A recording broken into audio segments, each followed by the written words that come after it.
system's rigged, man, it's time to break free. Eyes wide open, gotta see what I see. Standing on the front lines, fighting for the truth. Lift the veil of lies, it's time to be the proof. Take a stand, don't you back down. Raise your voice, let's shake the town. We're the voices that won't be ignored. Breaking chains, yeah, we're ready for war. With the power of the people, we'll make them see a world of justice, united and free. United and free.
Presiding.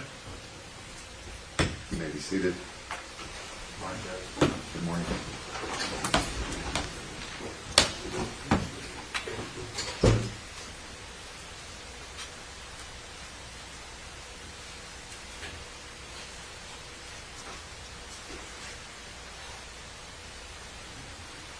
Judge.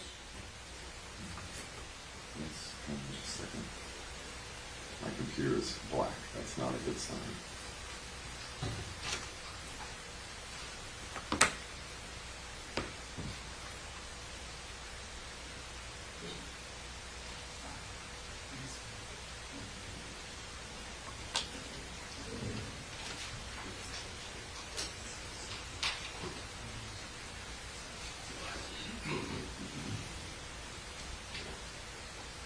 It has been one of those mornings.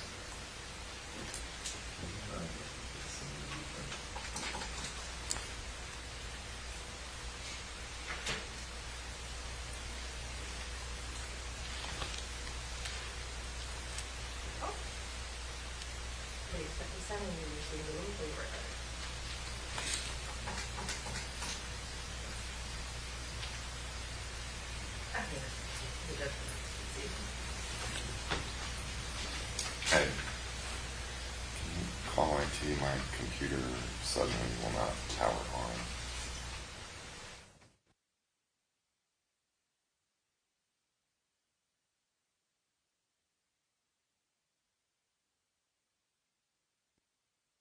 Is present with both his lawyers. Mr. Levine is here for the state.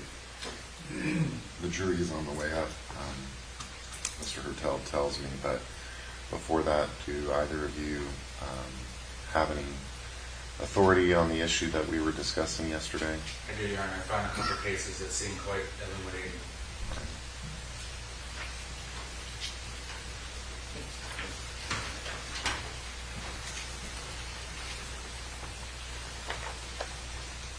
Your Honor, beginning with Tallman v. State, for the record, that's 120 Southern 3rd, 593. Tallman is spelled Tallman.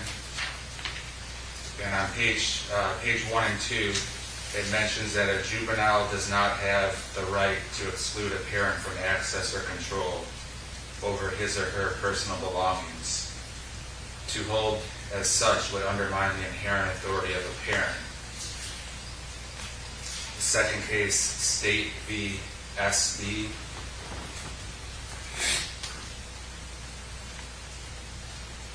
And for the record, that is 758 Southern 2nd, 1253. has a similar holding, including we hold that by virtue of his parental authority, the father's consent overrides the juvenile's objection. And then it talks about some of the rationale behind that, including a father has the responsibility and authority for the discipline, training, and control of his children. In the exercise of his parental authority, a father has full access to the room set aside for his son for purposes of fulfilling his right and duty to control his son's social behavior and obtain obedience. When a parent basically, the parent can, like the first case said, can do as they see fit. The parent is exercising his or her parental authority and control over the unemancipated minor child. So I would submit that those two cases coincide with one of the court's inquiry regarding that subject matter, Your Honor, that would further support the finding that the text message in conjunction with the attorney-client privilege law and argument and subject matter we've discussed, that should be admissible, Your Honor.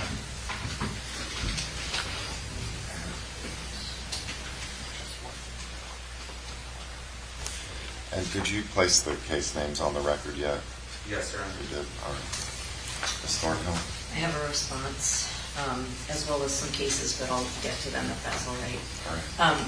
First, I found no authority that talks about a parent's unlimited right to go through everything. I understand the cases that Mr. Levine cited in connection with the Fourth Amendment issue, but of course we're dealing with a different issue slightly. So, parental rights assume that the parent is acting in the best interest of the child. I think that's the foundation. But the child also has rights vis-a-vis the parents, and those rights change over time with the age of the child, right? So a 2-year-old or a 4-year-old, obviously a parent has much more control and much more ability and authority to intervene in their child's behavior, their belongings. As the child gets older, the child's rights increase in relation to their parents. At any rate, even if you find that this mother, Kathy Griffith, had the right to snoop or right to go through Collin's cell phone, I still have arguments that relate to his right under the Fifth Amendment and his Sixth Amendment and his privilege to communicate privately with his attorney. So first, the privilege is only waived if at the time the communication was made, Collin intended it to be disclosed. And you mentioned, should he known or should have known that his mom might look. That's possible, but we still have to look at his intent and then what the mother did with her, I'm going to call it snooping, looking.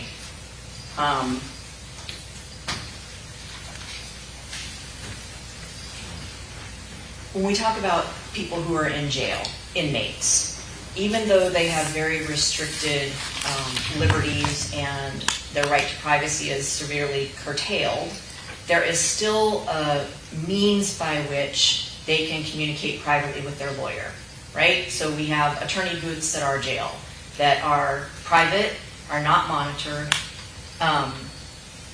So they have that ability to exercise their privilege.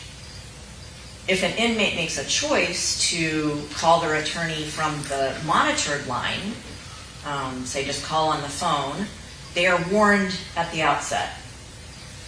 This is being recorded and monitored. Anything you say is not private.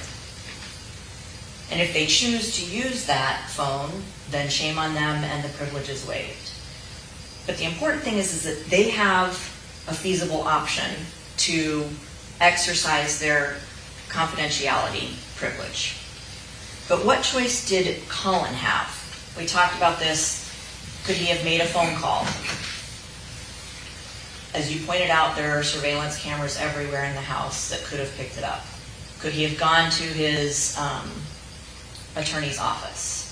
He didn't drive, he didn't have a license. Could he have called his grandmother in another county? Possibly, but is that reasonable? A child has restricted agency by virtue of them being a child. He didn't have any other feasible options. And I don't think a child should have to give up a privilege because they are a child, which is essentially what the state's wanting you to find, is that unless the child can somehow on their own, or if their parent's not willing to cooperate, can get to their attorney's office and go inside the office without their parent, then they can't exercise their privilege. It's like putting the burden on the child to do something extra to preserve a privilege that other people have easier access to, which seems unfair. But in addition to that, Judge, I may have been wrong in how I deal with parents who want to be present in privileged conversations. Because the case law indicates that due to parental authority, but that also includes duty, because parents are close advisors, and it's natural that a child would seek advice from a parent, and that a parent would want to be involved to some extent in making sure that their child is represented adequately, also to facilitate the communications, so driving the child to the office, providing the phone by which the child could call their attorney. There is a case that I found, nothing in Florida that's directly on point with this particular issue. It's Doe versus Town of Greenwich. It's 473 Federal Supplement 54. It's from the District of Connecticut from 2020. A brief rundown of the facts. Two minors had an interaction where the female alleged that the male had attacked her, had sexually assaulted her. It's not a criminal case. The girl's family, on her behalf, sued the town of Greenwich, saying that they had not provided adequate supervision and investigated the criminal case adequately. So that's kind of neither here nor there. At any rate, the suit was between the girl and her family and the town. The girl's family, and it's unclear how they got these emails, but they obtained emails between the boy, now he was a non-party, but the boy and his lawyer and the boy and his headmaster from his school that discussed what he had discussed with his lawyer. All right, so the kid himself actually disclosed to a third person, his headmaster, communications between him and his lawyer. And the federal district court held that even though the other side already had them, and even though the child had purposely, so very different than what we have here, purposely told somebody about those communications and shared them, that the attorney-client privilege still existed and that those communications were not admissible in court. So a couple things with this case. The court found, they talk about how minors are treated differently than adults out of a recognition that they do not always know, due to lack of maturity and world experience, what it is they should be doing or not doing.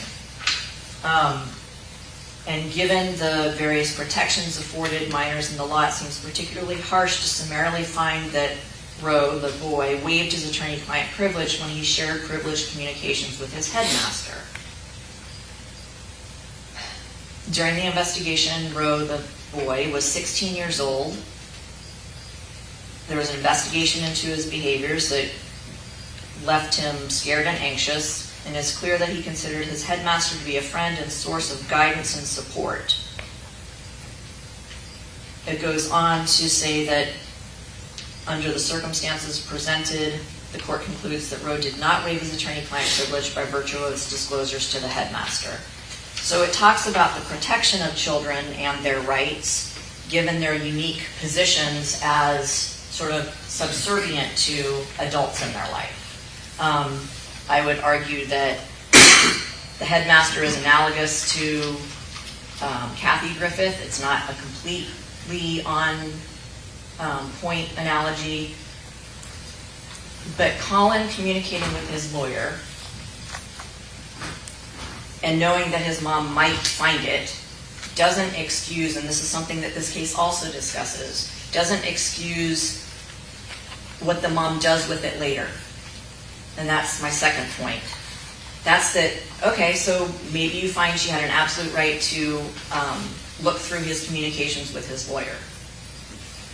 Or maybe, as her duty as a parent, once she realized they were privileged communications, she has a duty to act in the best interests of the child and not go sharing those with other people. And certainly that shouldn't translate to, if she does make the bad decision to breach the attorney-client privilege, to allow it to be admissible in a court of law against her child. She also was the alleged victim in that particular case. So she bears some responsibility in doing what's best for Collin. I think she violated that duty by sending it on.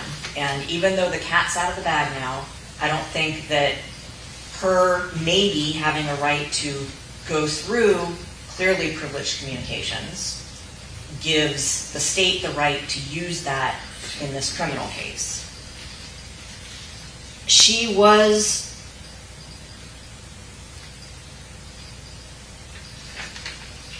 the parent has to act in the child's best interest, as I said. But even if you're engaging in some weighing of the rights and responsibilities and duties and the duty of a child to obey their parent, it doesn't wipe away the privilege that exists. I provided RLR 116 Southern 3rd 570 from the 3rd District Court of Appeal in 2013. You have not given me that yet. No, I gave it to you at the hearing, Oh, but I'll give it to you again. It basically talks about, even if it would be in the best interest of the child to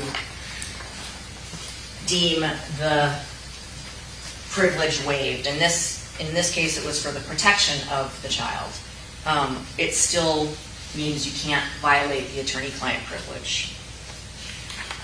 Additionally, under Florida statute section 90.502 1C2, talks about that disclosures to third persons who are necessary to the communication between the defendant and the lawyer, or between the client and the lawyer, are not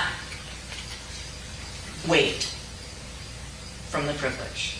So if you accept the state's position that the mom had every right to do everything she wanted with her kid, but she is the only way, or the sole way, that can facilitate the communication between Collin and his lawyer, and she's the one who controls the phone, apparently, then even if she found the message rightfully, it still doesn't mean that it's waived. And she doesn't have the right to waive his privilege, even if she is in a position of authority over him. The privilege belongs to Collin. I'm almost done, I promise. Then we also, sort of as a logical argument or an overarching view, if you decide that Collin waived his attorney-client privilege by using a phone that his mother controlled and had the right to look into, if you take that to the logical extension of it, then how is a kid ever supposed to communicate privately with their lawyer unless their parent can facilitate it, in which case then they would never have the right, because their parent would be the third person that was involved, which I think completely vitiates the purpose of the attorney-client privilege and should not be a ruling. Right, so Ms. Thornhill, I had essentially come to a very similar conclusion as yours, agreeing with you. First of all, recognizing I believe the law is clear that a parent has the absolute right to determine what extent the child will have privacy in that relationship. But I agree with you that there's an overarching duty of the parent to act in the child's best interest. And when a child is facing legal jeopardy, that would, and that's recognized across divisions of court, dependency court, family court, criminal court, a parent has a duty to act in the best interest of their child. And that's probably, in fact, why that absolute right of surveillance exists, so that you know what your child is getting into. Or is being exposed to, so that you can make the decisions about guiding that child, providing the appropriate services, and so forth. So the right and the responsibility go hand in hand. And I think that's something that we fail to recognize across the penumbra of rights that we have these days, that they come with responsibilities. So I agree fundamentally that a parent, when it comes to an evidentiary privilege, meaning those secrets that they find in the locked box being what would otherwise be subject to a claim of privilege, that parent has a duty to act in the child's best interest with respect to those secrets, even when the parent is at odds with the child with respect to those secrets. Now, that's not to say I don't believe the parent cannot act on those secrets. For instance, call law enforcement, separate herself from the child, even initiate a Baker Act, file criminal charges. But what I have a hard time with is that once that child is sitting here in front of a judge and a jury, whether that circumstance could ever operate to waive the claim of privilege, when it is just the parent who it was exposed to. But Mr. Levine presented me this case, and I need you to tell me how it's different, because although it's a Fourth Amendment case, that evidence would have been suppressed. Otherwise, that evidence would have been suppressed if the parent did not have a right to consent to a waiver of an important constitutional right, which is to be free from unreasonable searches and seizures and have that evidence used against you in court. How is this different? Because in essence, it's sort of the same. And that's the law in Florida. A parent can consent to the search of a child's bedroom, and that had not even crossed my mind during our discussion. So what is the difference here? It's evidence being used against a child in court.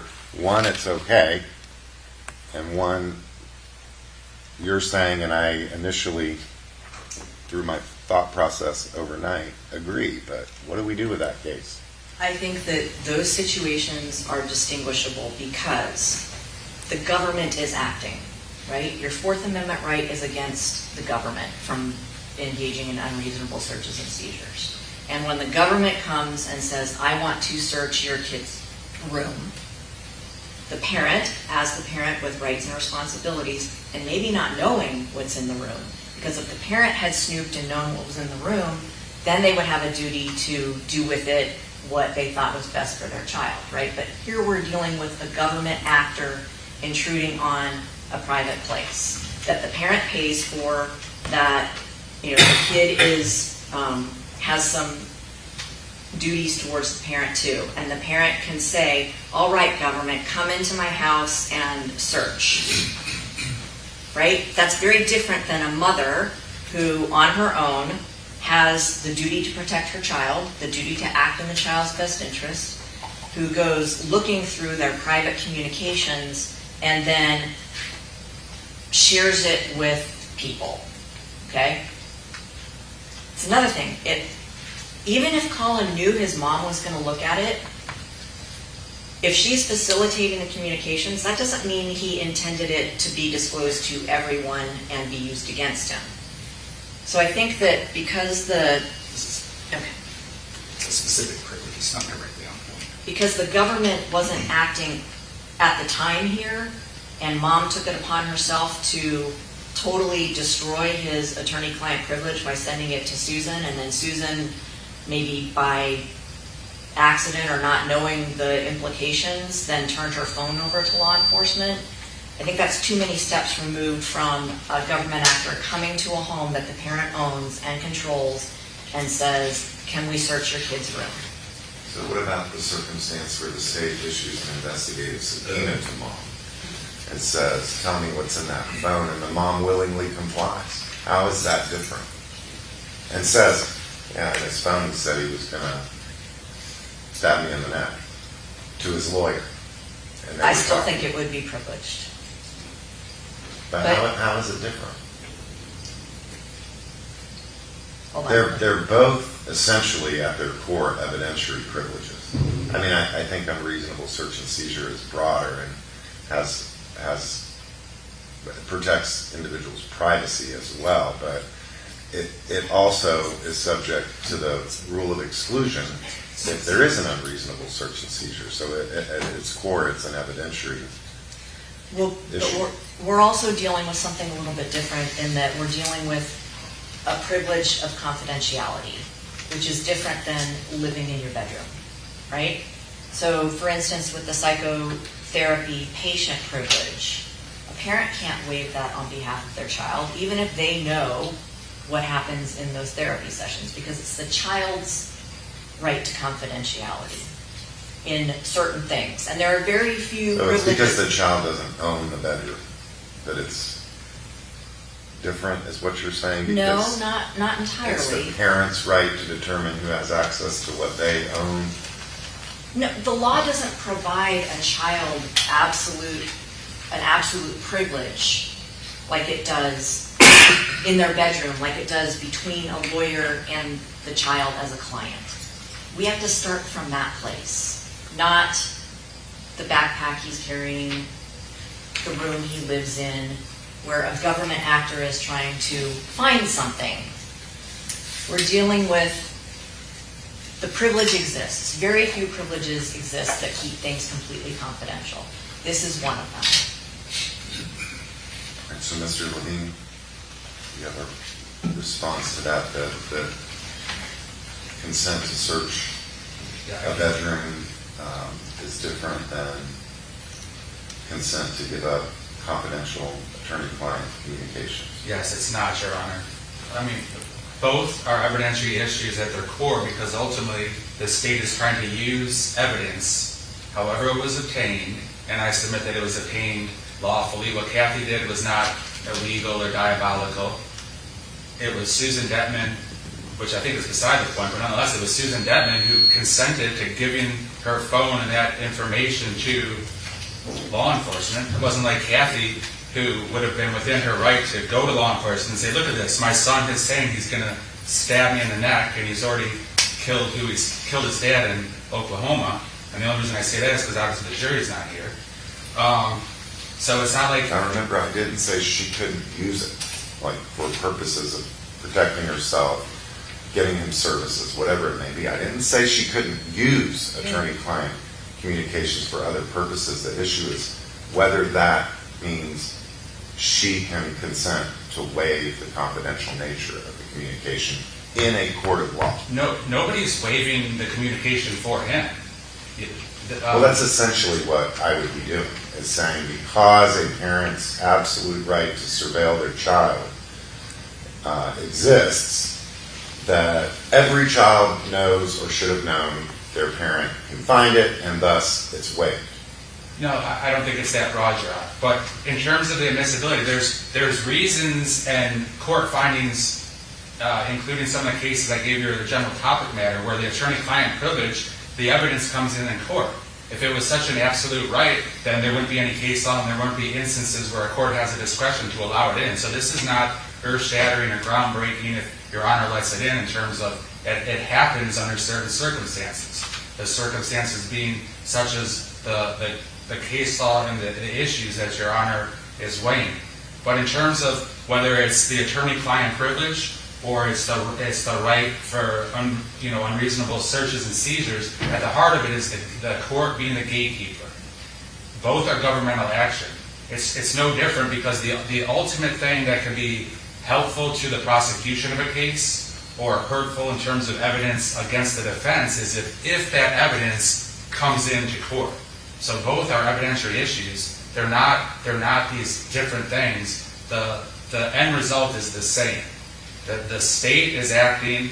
The state is trying to get both evidence in, whether the question is suppression for an illegal search and seizure or suppression because of a legitimate attorney-client privilege protected statement, which I've mentioned many reasons why it's not.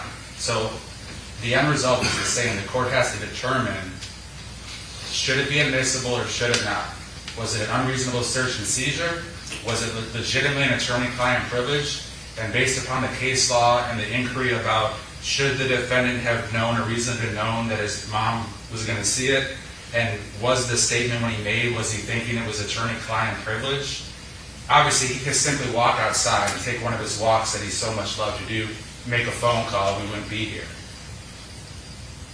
When he made that statement too, he wasn't thinking about it being protected or it not being protected. He was just saying it. So at the risk of repeating everything I've been saying, I have nothing else to say. All right.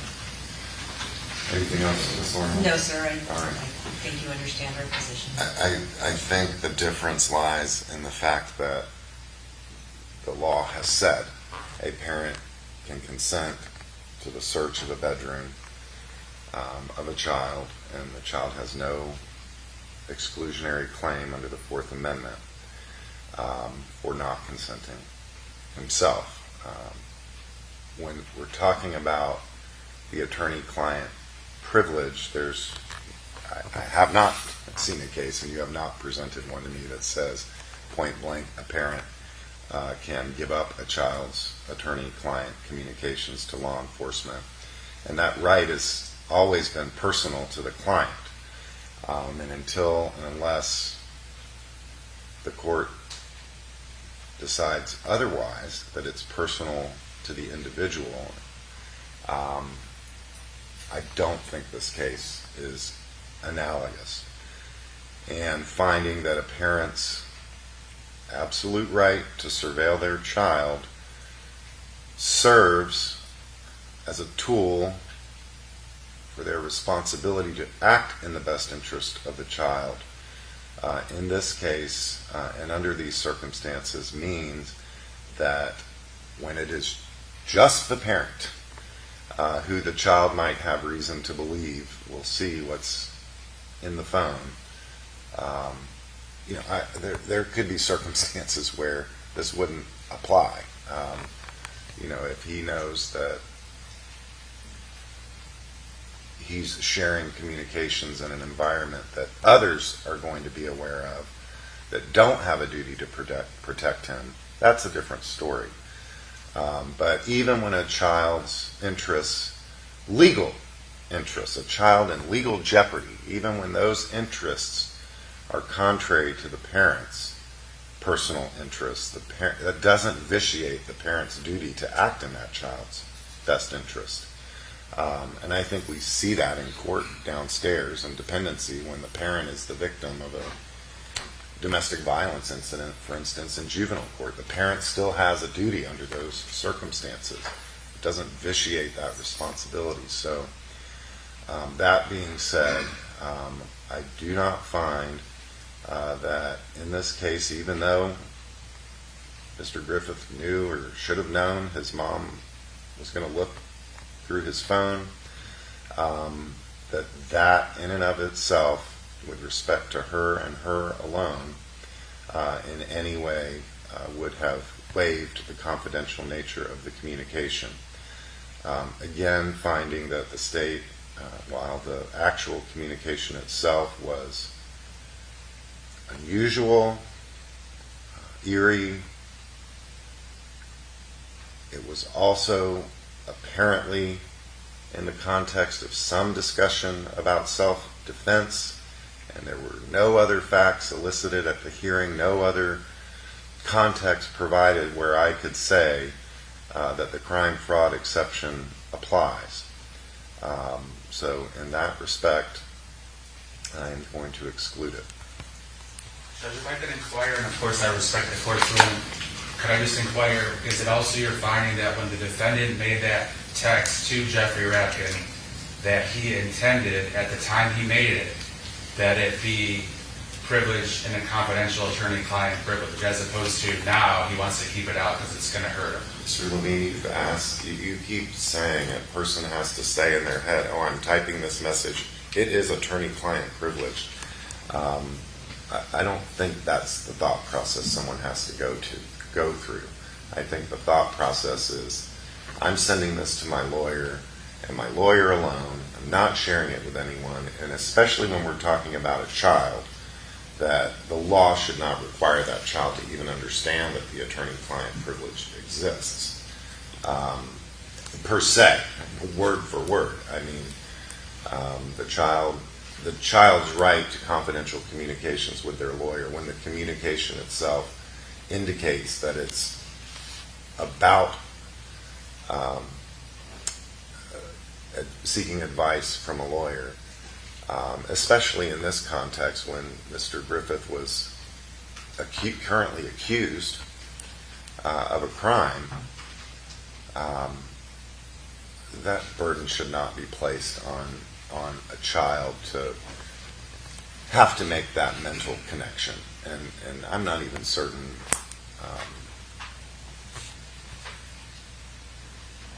anyone goes through that particular process in their mind when they're talking with their lawyer. So I'm not going to answer your question because I don't think it's necessary under the circumstances. All right. Anything else we need to take up before the jury comes in? Can I make a call downstairs to tell my assistant that Jeffrey Rapkin will not be needed for these proceedings? He was waiting on standby should the court rule that it was admissible. Yes. Thank you. And I have no objection to him being released. All right.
Are we ready for the jury? Yes, sir. All right, Yes, for sir. the record, Before that, Your Honor. for the record, Mr. Griffith is present with both lawyers. Mr. Levine? I prepared a stipulation that I shared with the defense. If it still makes their approval, I would request that you read both 1 and 2 when the jury comes back into the courtroom, Your Honor.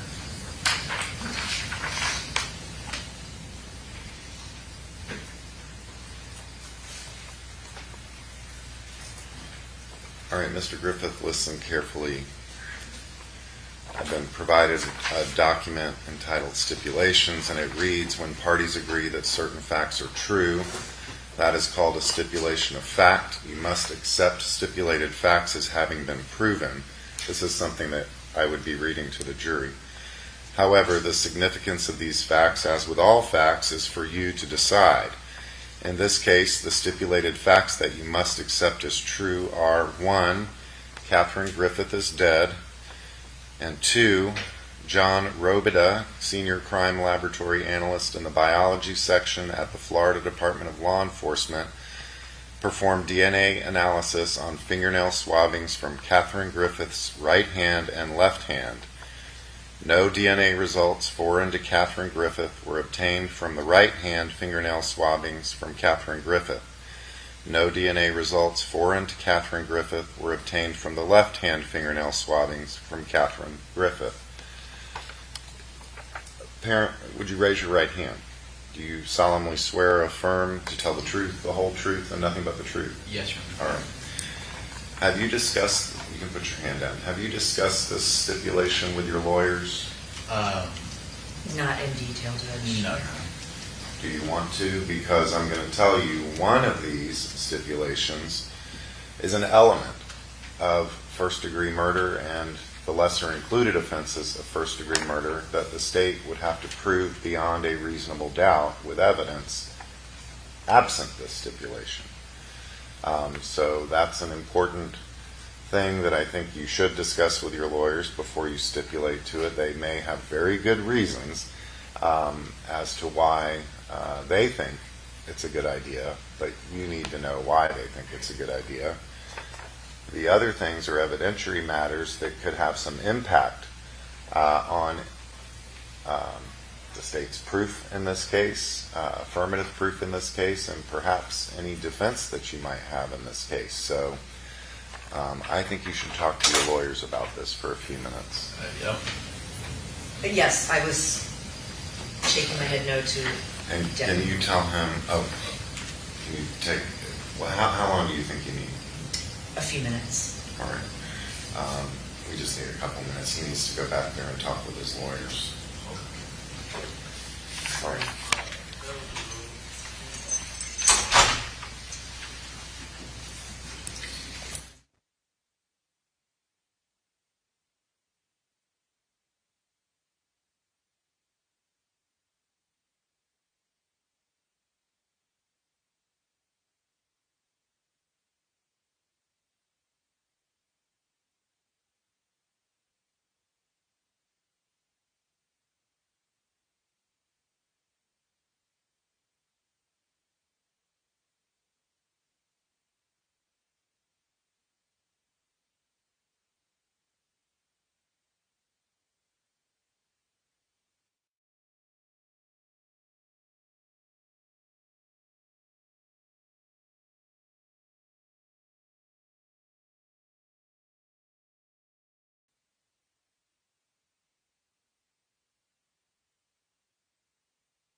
Mr.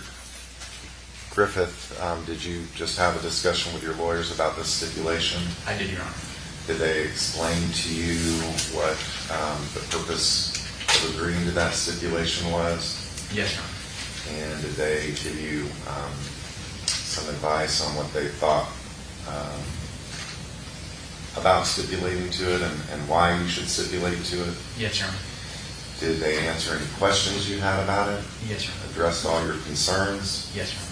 And do you agree with their proposal to stipulate to these particular facts? Yes, Your Honor. All right. And you understand the pros and cons of stipulating to those facts?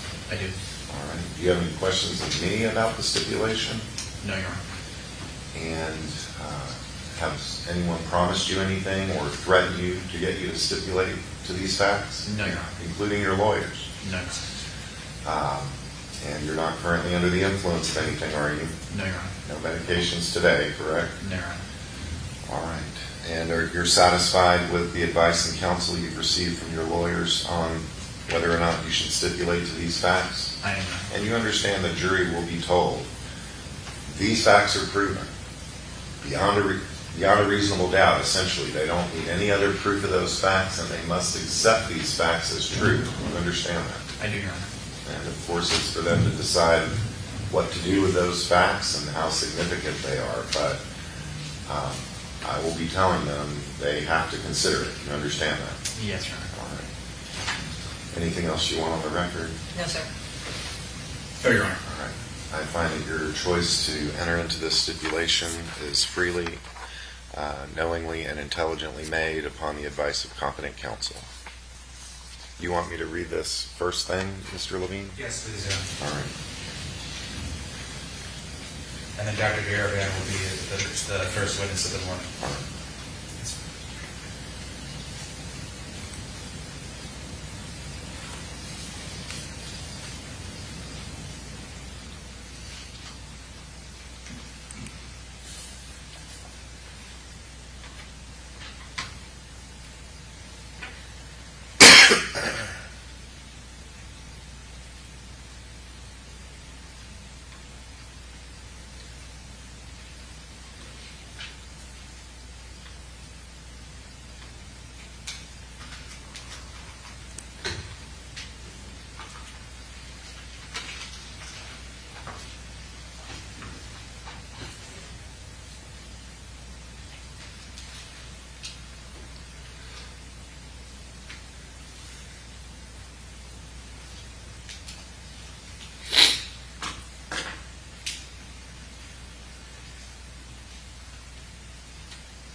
be seated.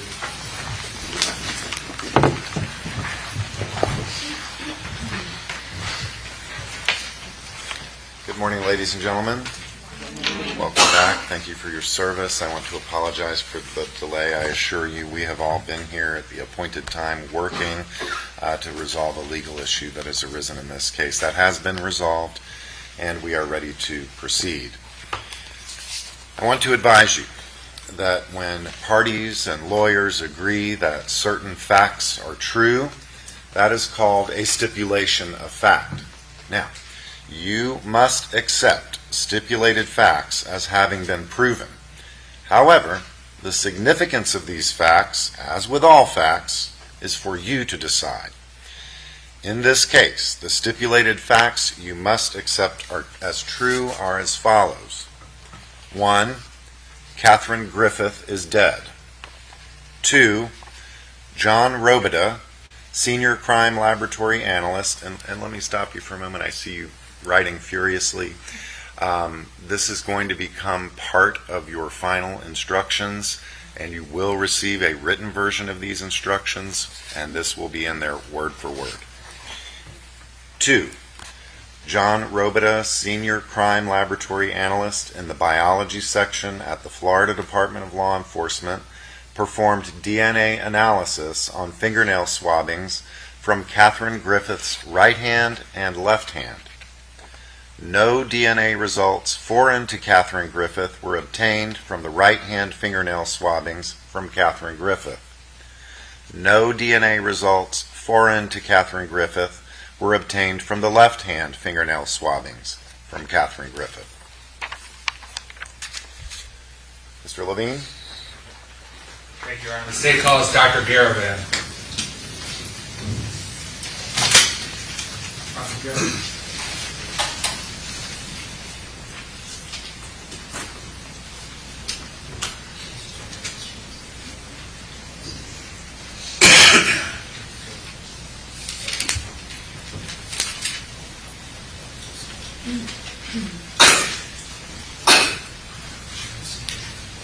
Sergeant Hunter. Raise your right hand, the clerk has sworn. Do you solemnly swear or affirm that the testimony you give in this case will be the truth and the truth and nothing but the truth? I do.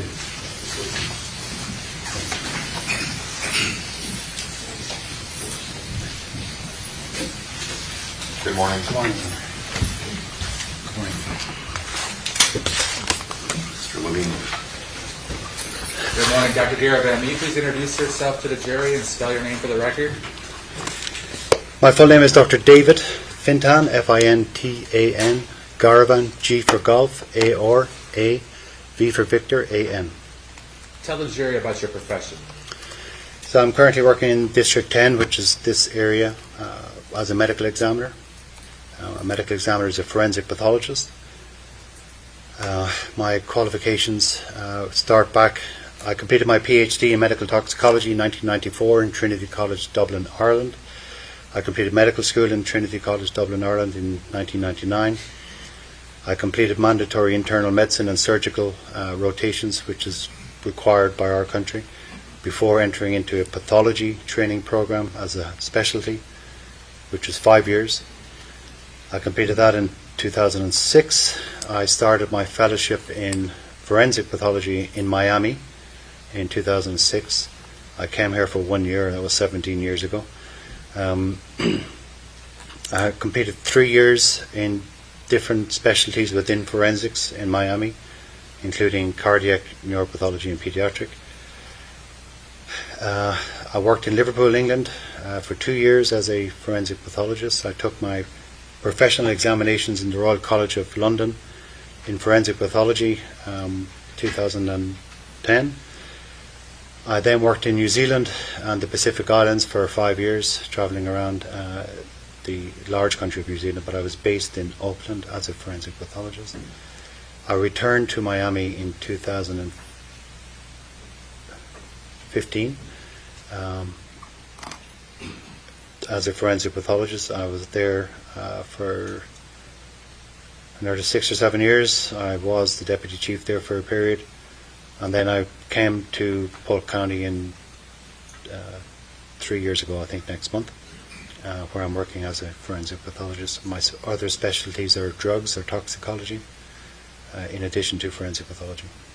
Doctor, what does forensic pathology deal with? So there are two types of pathologists. So if you have a lump or a bump or some part that needs to come off you, a biopsy or surgery, that will go to a pathologist, a surgical pathologist, and they will look at that under a microscope and make a tissue diagnosis, which will determine what treatment you have to, if any, that you will have to undergo after. A forensic pathologist will have done that, but we then move on to additional training where we're not looking at parts or biopsies, we're looking at the whole body, and our interest is to determine the cause of death, keeping in mind how natural disease or illnesses affect the human body, how that may cause death or impair the human body, how injuries affect the human body, either on their own or in combination with injury that may cause death or to a person, or drugs, the scene, depending on the environment where the body is found, and then the circumstances to a case, whether or not the person was involved in an altercation or not, or whether they were doing drugs or not, or a bit of both, or they were drinking, or they have some disease or illness that may have participated in the injury, the drinking, the drugs, that may provide an explanation to the police. Our purpose is to help police, our jury, or families to understand how somebody has died, or the mechanism, or what were the factors involved. We, in addition to determining the cause of death, we will determine the manner of death. The manner of death is the context within which the death has occurred. It can be natural, accident, suicide, homicide, or undetermined. What is the definition of a homicide? From our point of view, the medical point of view is different from a legal point of view. We do not make legal decisions. Our determinations are not the law. The law is a separate matter. But under medical determination of homicide, it means that death has occurred as a result of a violation of some other action. So somebody has done something or made an action, or have made a series of decisions in an action which have resulted in the death of somebody else. That their action, any reasonable person would know or should have known that action could or should cause the death of another. So homicide is the death result of the actions of another. Dr. Garavan, as a medical examiner, what are some of your responsibilities here in the 10th Judicial Circuit? Similar to any other jurisdiction that I work, so our job as medical examiners here, so there are no coroners in Florida. Florida is one of the progressive states. We deal with just medical examiners who are highly trained professional medical doctors who review or are involved in making the decisions if someone needs to undergo an autopsy or not. It is not a decision taken lightly. There's a lot of work done before that decision is made. Autopsies, they're a lot of work. It's not something we do lightly. So there are many ways to do it. We may be contacted by police, we may be contacted by a hospital, we may be contacted by family members, because a death has occurred. By law, all deaths will be referred to us, but the vast majority will not fall under our jurisdiction. They are natural deaths. Somebody has died peacefully at home. It's not unexpected. They're of older age, or they had some condition which is understood that would or could lead to their death. Police have no suspicions, families have no concerns, and that's maybe 95%, 90% of deaths will go down that route. In the other percentage of cases, there's some issue. The death is unexpected. The death was unwitnessed, and there's no particularly obvious reason why they would have died in that moment, in that location. Police may have concerns that the person may have been involved in some incident, altercation, interaction in the days, hours prior to the death, and are wondering if there's some connection. If there's a belief that perhaps some drug or drugs may have been involved, that will fall under our jurisdiction. So if there's issues, particularly legal outstanding issues or concerns from a family, doesn't always mean that somebody has done something bad. It just means that there's an unanswered question And if we feel that an autopsy would be helpful in answering that question, we will take jurisdiction of the case, and then we will perform. So that's background information first of all. Once we decide we're going to do the autopsy, then there's this broken into several parts. The information review is no different than if you go to your doctor and they have a chart and they have all your medical information in it. They review that information before they examine you. We do exactly the same thing, it's just that you're deceased. So we'll get all that information. I can't ask you questions, but your body can tell me what's been going on. So we'll do an external examination first of all. The external examination will involve looking at you from top to toe, looking for evidence of natural disease or injuries or some clue to tell us that something happened in the environment. Might be electrical burn marks, there could be evidence of drowning, something like that. Then we'll move to the internal examination, where we examine all organs, all major systems, brain, nervous tissue, heart, lungs, and so on. We may choose to take biopsies of all of those tissues to look under the microscope for the presence of natural disease that might provide an explanation as to what's happened. We will take samples for toxicology or biochemistry or microbiology, depending on what's more appropriate for each case, and send them off for testing. When we have all that information back, and it often takes weeks, nothing got to do with us, it just takes weeks for laboratories to do what they have to do. We will then pull all that information together, taking into account the narrative, the scene, medical examination, the various results. We will then form an opinion as to what was the cause of death and under what context that death took place. So each case takes many hours, and I would do approximately 300 cases a year, autopsies, and I will do external examinations only on probably another 200, and I will review another 600 or 700 that I would decide that I'm not doing anything with. So that's how many cases we would be constantly dealing with. The external examination of a deceased individual sounds pretty obvious, but how do you do the internal examination? The internal examination is an intrusive procedure, and we're aware of that. That's why we don't make the decision lightly. It requires that we have to open the body.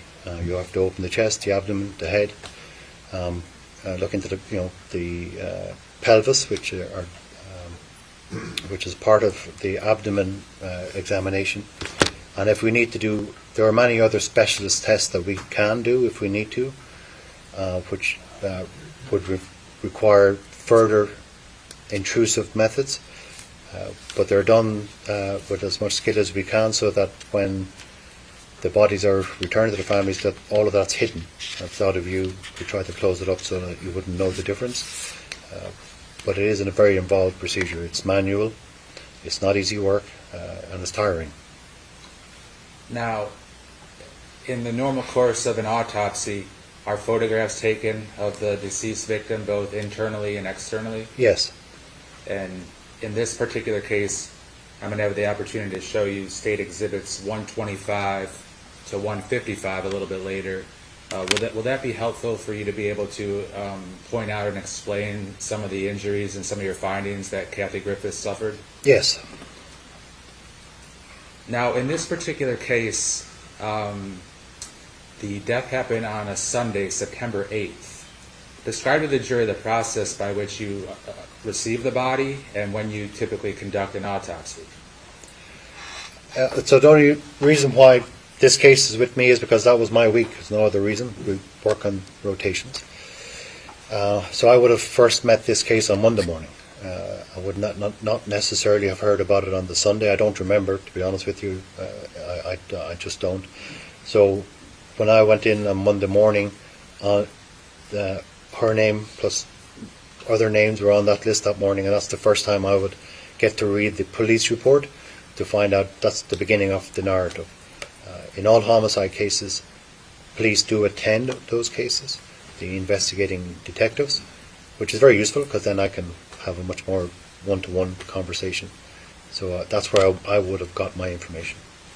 Do you work for the State Attorney's Office? Do you work for me? I do not. Do you work for law enforcement? I do not. Who do you work for? I work for the public. All right, Dr. Garvin, the autopsy that you performed on Collin Griffith, describe to the jury a little bit about the room or operating location where you do your autopsy. So our autopsy suite is it's a custom built place. It's got 2 stations where we can conduct our examinations. We tend to use one. It's an open. It's no different from an operating area. We don't have to have the high clean room specifications of an operating theatre, but it's no different. There's a table and there's ventilation and there's instruments and they're all laid out and so on and so forth. So it would look quite similar to an operating table. Now, before we get to the cause of death and the manner of death towards the end of your testimony, I want to ask you about your autopsy findings. What can you tell the jury about the injuries that Kathy Griffith suffered? Do you want me to go through all of them in detail or just a summary? First, we can start with a summary. So the autopsy findings, a sharp force injury to the right side of the neck, bruising to her lower limbs, bruising to the posterior right shoulder, left elbow, back of both hands. There was an incised wound, and I'm going to explain the difference between an incised wound and a stab wound in a second, between her thumb and index finger of the right hand. So here there's an incised wound that was 1.5 centimeters. It was gaping if you open the hand, so 1 centimeter. A stab wound is a wound that is deeper than it is longer on the surface. An incised wound is a sharp force injury as well, that's longer on the surface than it is deeper. They're the opposite. So in an incised wound, the sharp blade or the sharp surface has come across the skin, but has not gone deep into it.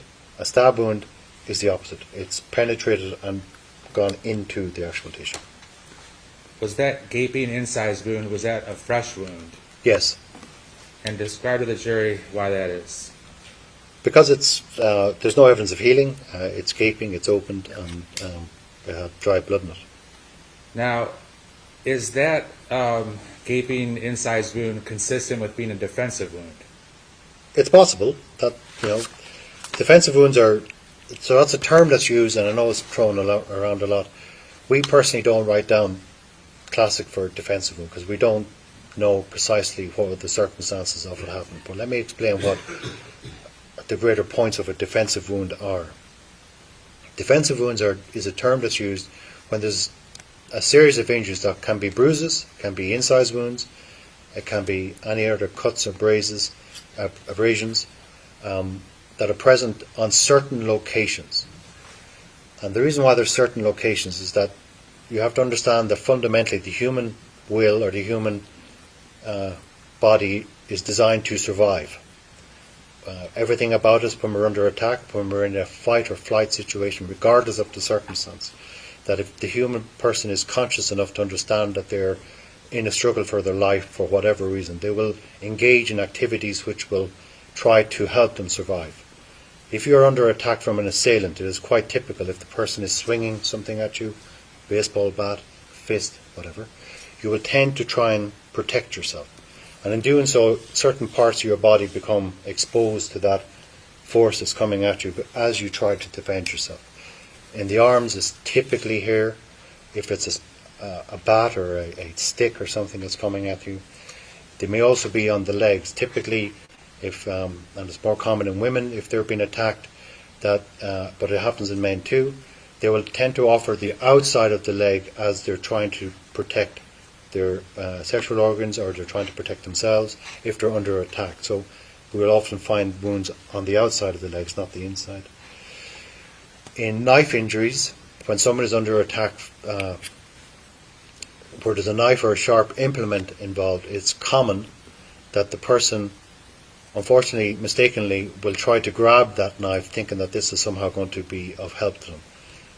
It isn't really, generally, but in doing so, if they grab that blade and then that blade is pulled, you'll often find incised wounds across the palm of the hand, or it can be here, depending on how the knife is grabbed.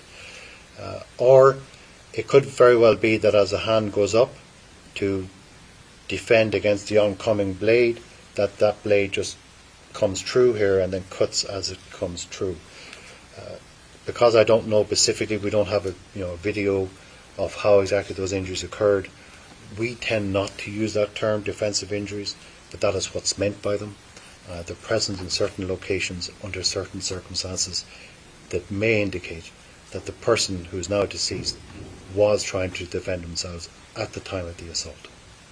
Now, you mentioned that Kathy had bruises on her upper and lower limbs. Does that mean arms and legs?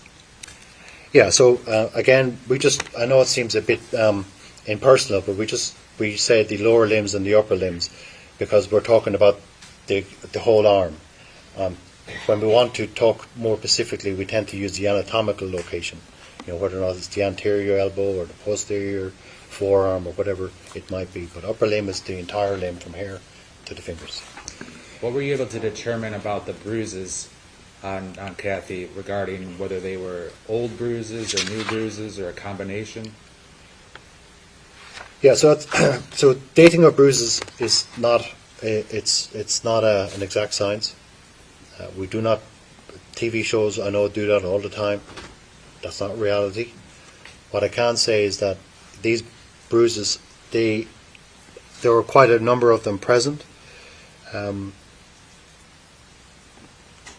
All we can say about bruises is that if the colour yellow is present, we can say that it's definitely not, it wasn't an immediate before death bruise, because yellow would suggest that at least 15, 16, 17 hours has passed since that bruise was present. It could be weeks, but at least 17 or 18 hours has passed.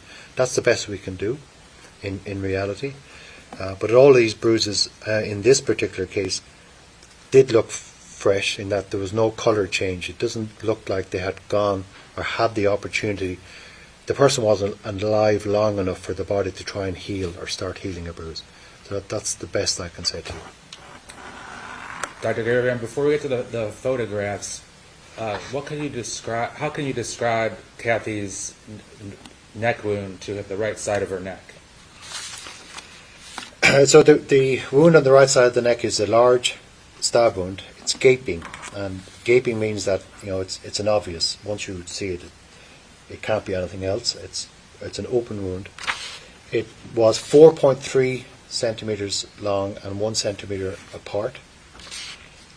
It's 2.5 centimeters right off the midline, so approximately here,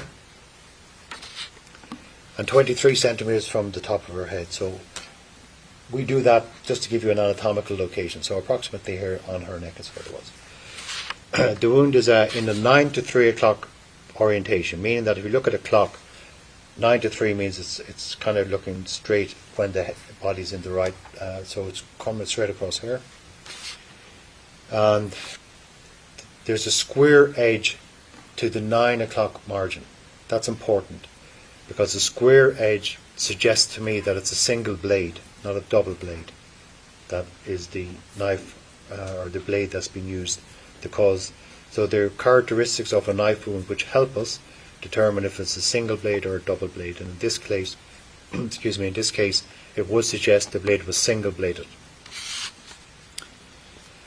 So the wound then goes into the neck. It travels from a front to back, so it's coming in from the front and heading towards the back. It's travelling right to left, and in doing so, and it has gone through. So the esophagus, the food pipe, has gone through the trachea, the windpipe, and it's just above the vocal cord. So it's transected the trachea right across, and the food pipe. And the blade continues so that the top of the blade came out the other side. So there's a small sharp force injury on this side. It's 0.6 by 0.2, so quite small, but it shows that the tip of the blade met it all the way across and poked out this side. What type of force is necessary for the knife not to just enter the body, but to do all that traveling that you mentioned and actually go out the other side of her neck? We often get asked this question. In fact, we always get asked this question: how much force is required? We don't know, right? We don't have the ability to be there to measure Newton's pounds per square inch or whatever. But what we can tell you is that one of the major qualities, the most influential quality of how easy a knife will penetrate the human body is the tip of the knife. The tip of the knife, once it punctures or penetrates the human skin, it's relatively easy for the knife to then enter, because our organs and our tissue they don't offer much resistance. So I can't tell you how much force was used, but I can tell you it can be surprisingly not as much required as you might think. However, in this case, it's gone through the trachea. The trachea is a tougher organ or tissue. It's got cartilage in it, so it would require the application of some pressure for it to continue to the other side. But I can't tell you in pounds per square inch how much that pressure is. Now, have you had the opportunity to conduct autopsies on multiple stab wound victims over your years? I've done many hundreds. And do you see any consistencies amongst those in terms of the nature of the injury or the cause of the injury? Well, I've seen all kinds, homicides, I've seen suicides. I don't believe I've come across any accidents, but I've seen suicides. Certainly people have used knives to take their own life, but the vast majority would be homicides. All right, so the vast majority are homicides. You've seen some suicides, but no accidents, correct? Not to my knowledge, no. All right, Dr. Garavan, I'm going to show you some photographs, and hopefully it shows up on your screen. And if I have some questions about them, of course, I'll be asking you some questions. So, starting with 126, is this how the body comes to you? Yes. 127, 128. During your autopsy, were you able to determine the victim's weight and height? Yes. What were those stats? She was 5'2" and 126 pounds.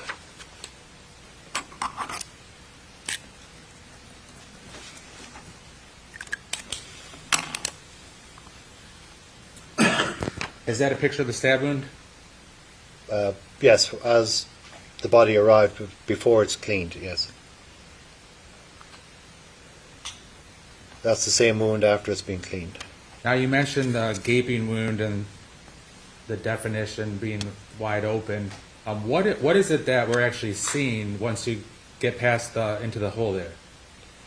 You're looking at the internal structures of the neck. So the head is back, so it obviously pulls on it to make it gape more, but there are other reasons.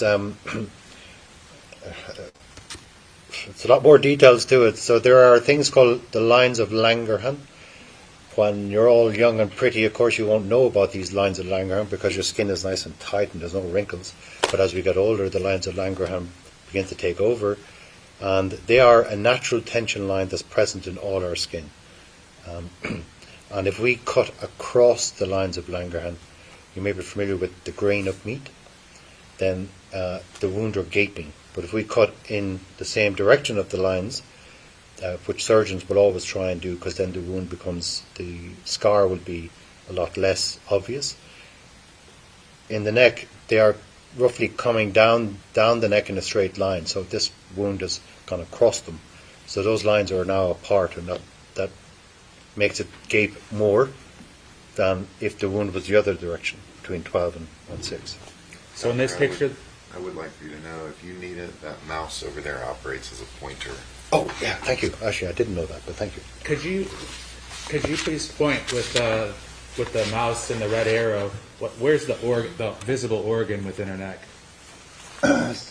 So in here, you can see that there's a structure present here. This is probably part of the larynx, probably part of it, but clearly it's a gaping wound, and you can see that there is a structure inside here. I think it's part of the larynx from looking straight in, but I'm not entirely sure. That's part of where the voice box or the larynx has been transected, so it's cut open. That should be a whole piece. It shouldn't be separated like that. Now, in order for the end result to be the death, what happens physiologically after that knife does all that damage? Yeah, there's a couple of things. So the human neck is extremely vulnerable. It's probably the most vulnerable part of our body. So once a knife goes in, not only are there your windpipe, your food pipe, there's also a lot of arteries which conduct a lot of blood, but there are also several nerves that are travelling through the neck, the vagus nerve, the phrenic nerve, and so on, and they're coming down. If you transect them, there's immediate implications, clearly. The vagus nerve supplies the heart, and the phrenic nerve supplies the diaphragm to which you need to breathe. It has to have that bellow effect. So if they're transected, then they're not available to you anymore. So you have a combination of bleeding and severing of nerves combined will bring a rapid death. Is the bleeding both external and internal? I would expect this to be a bloody scene, yes.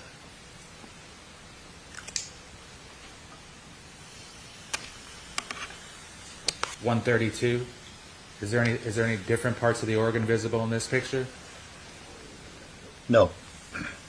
All right, now we continue 133. What's that there? So that's the exit of the tip of the knife. So the tip of the knife has come all the way across the neck and has poked out here.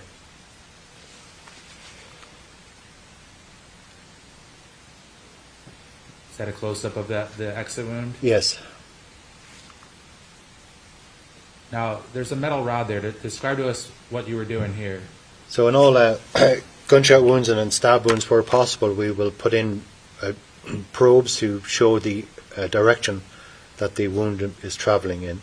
So in this case, it's travelling right to left, upwards, front to back, and that probe is following the path, the same path that the knife followed.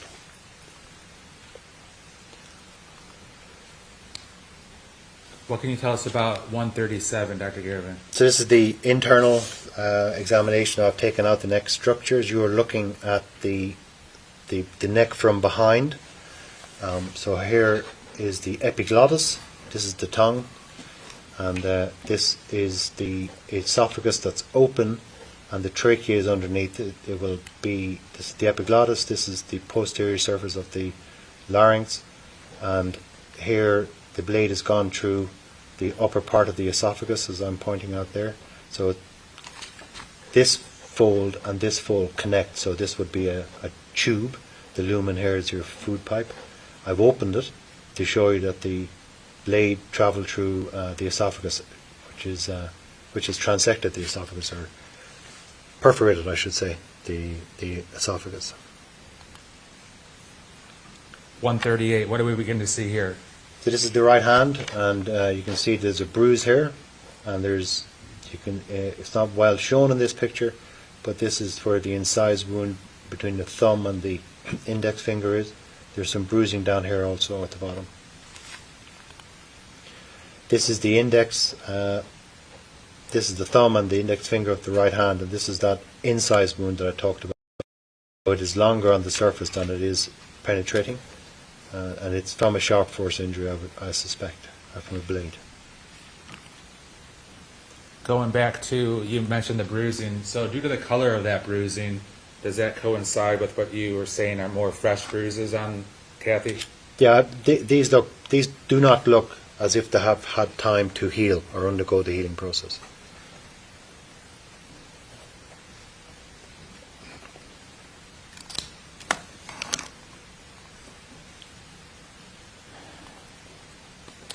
All right, what can you tell us about 141, Doctor?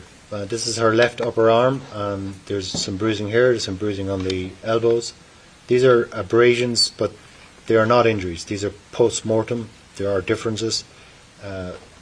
They happen after death, and it's got to do with many other things, but they're commonly often misinterpreted as injuries. They are not, due to their yellow, parchment-like colour.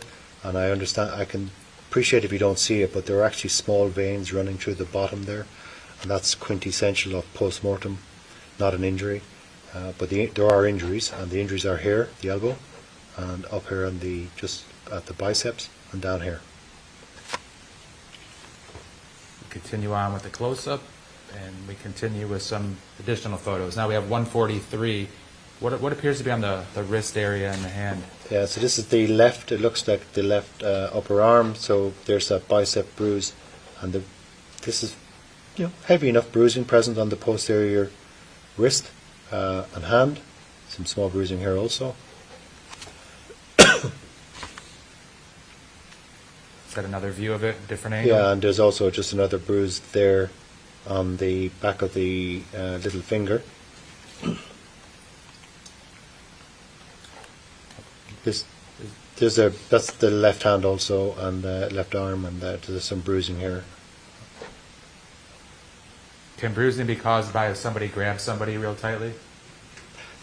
Bruises, by definition, it's better to just go with the definition, and then you can work it out thereafter.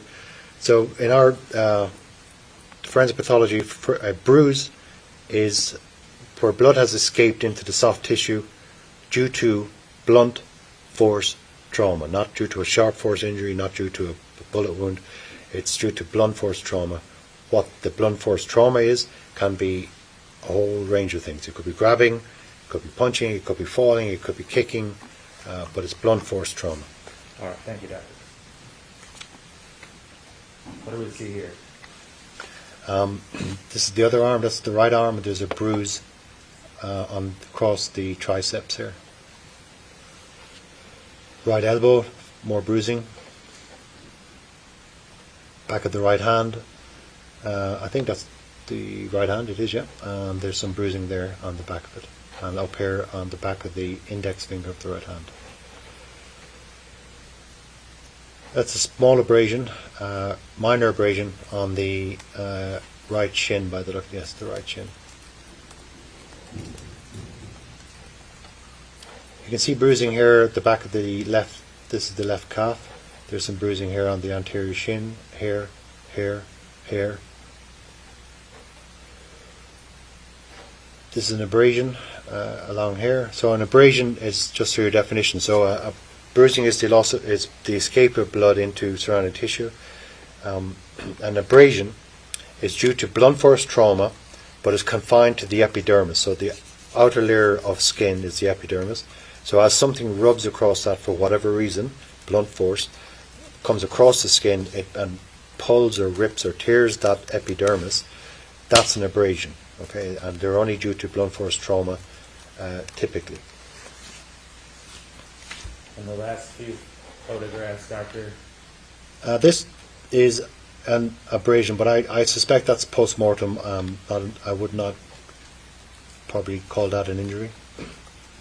That's an injury. That's an abrasion. That's a skipped-like abrasion, incomplete abrasion. So something, whatever has caused this, either it has skipped along the skin or it itself was not fully in contact with the skin as it was rubbed across the skin, causing the abrasion. Bruising is present on the forearm, here and here.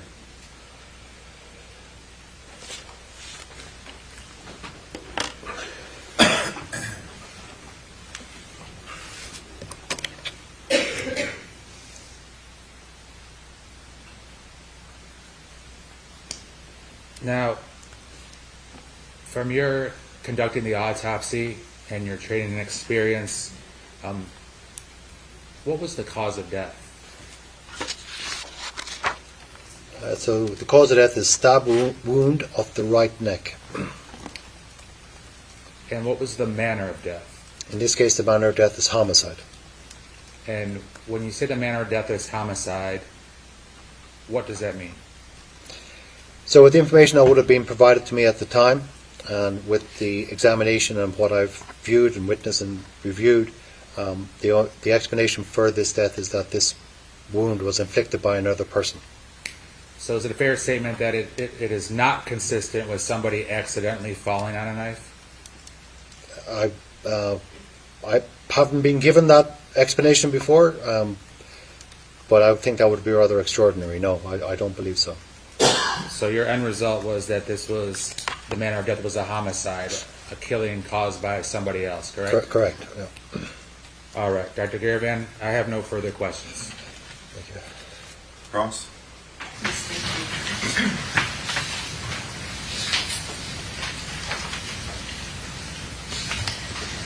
Good morning, Doctor. Good morning.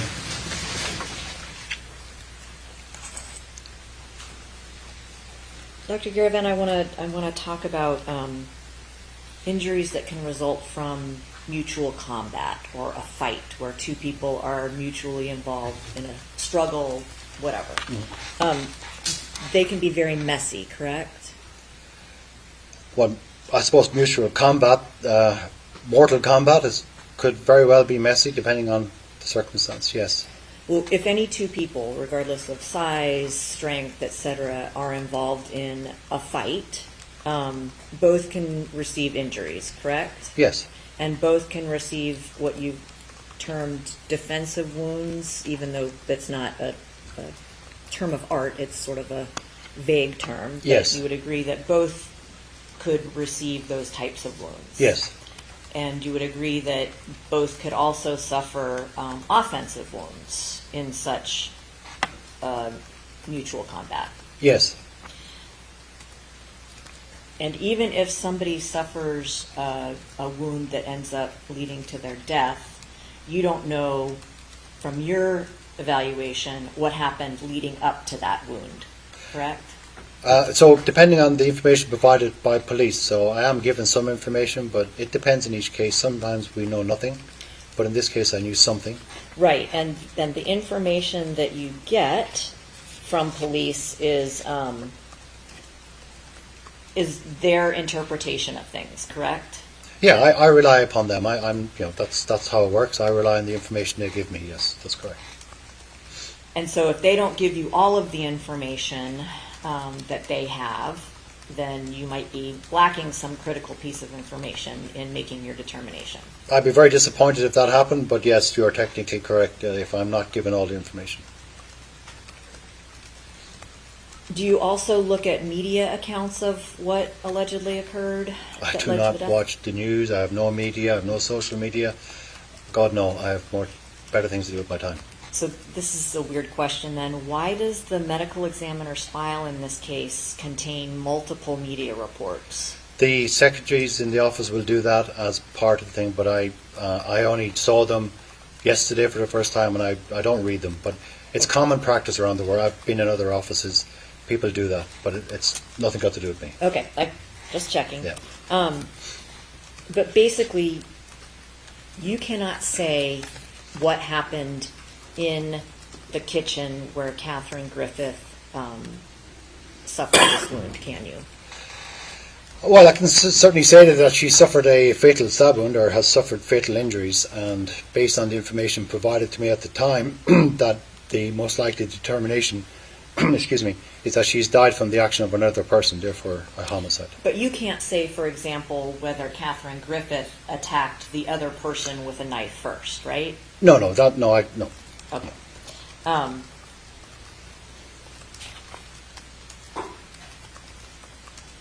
And you don't know how everybody was positioned or whether there was a struggle over the knife or anything like that? Not in this case. Sometimes we do, but not in this case. I did not have that detail of information. Speaking about the bruises that you've shown the jury, those could be up to several days old, couldn't they? So dating of bruises is tricky. There's no argument there. But in this case, I wouldn't say days, but could they have been present a couple of hours before the incident? I can't tell you. Okay. And bruises such as we saw on the photos could happen from somebody bumping into something? Yeah, absolutely. I mean, people can bruise very easily. You always get a bit concerned when there's a lot of them, and there are a lot of them. And I wasn't provided with an explanation other than a confrontation that might provide an explanation for them. What about from doing innocuous activities like housework or things like that? Also, yeah, it's entirely possible, and again, you would take that into account if it's as you are now, and that's perfectly fine. And yes, people can get bruises doing innocuous things. But the thing about innocuous things is that they tend to be very few bruises. They tend to be confined to one particular place depending on what they were doing. And in this case, there's a lot of bruises and they're in a lot of locations.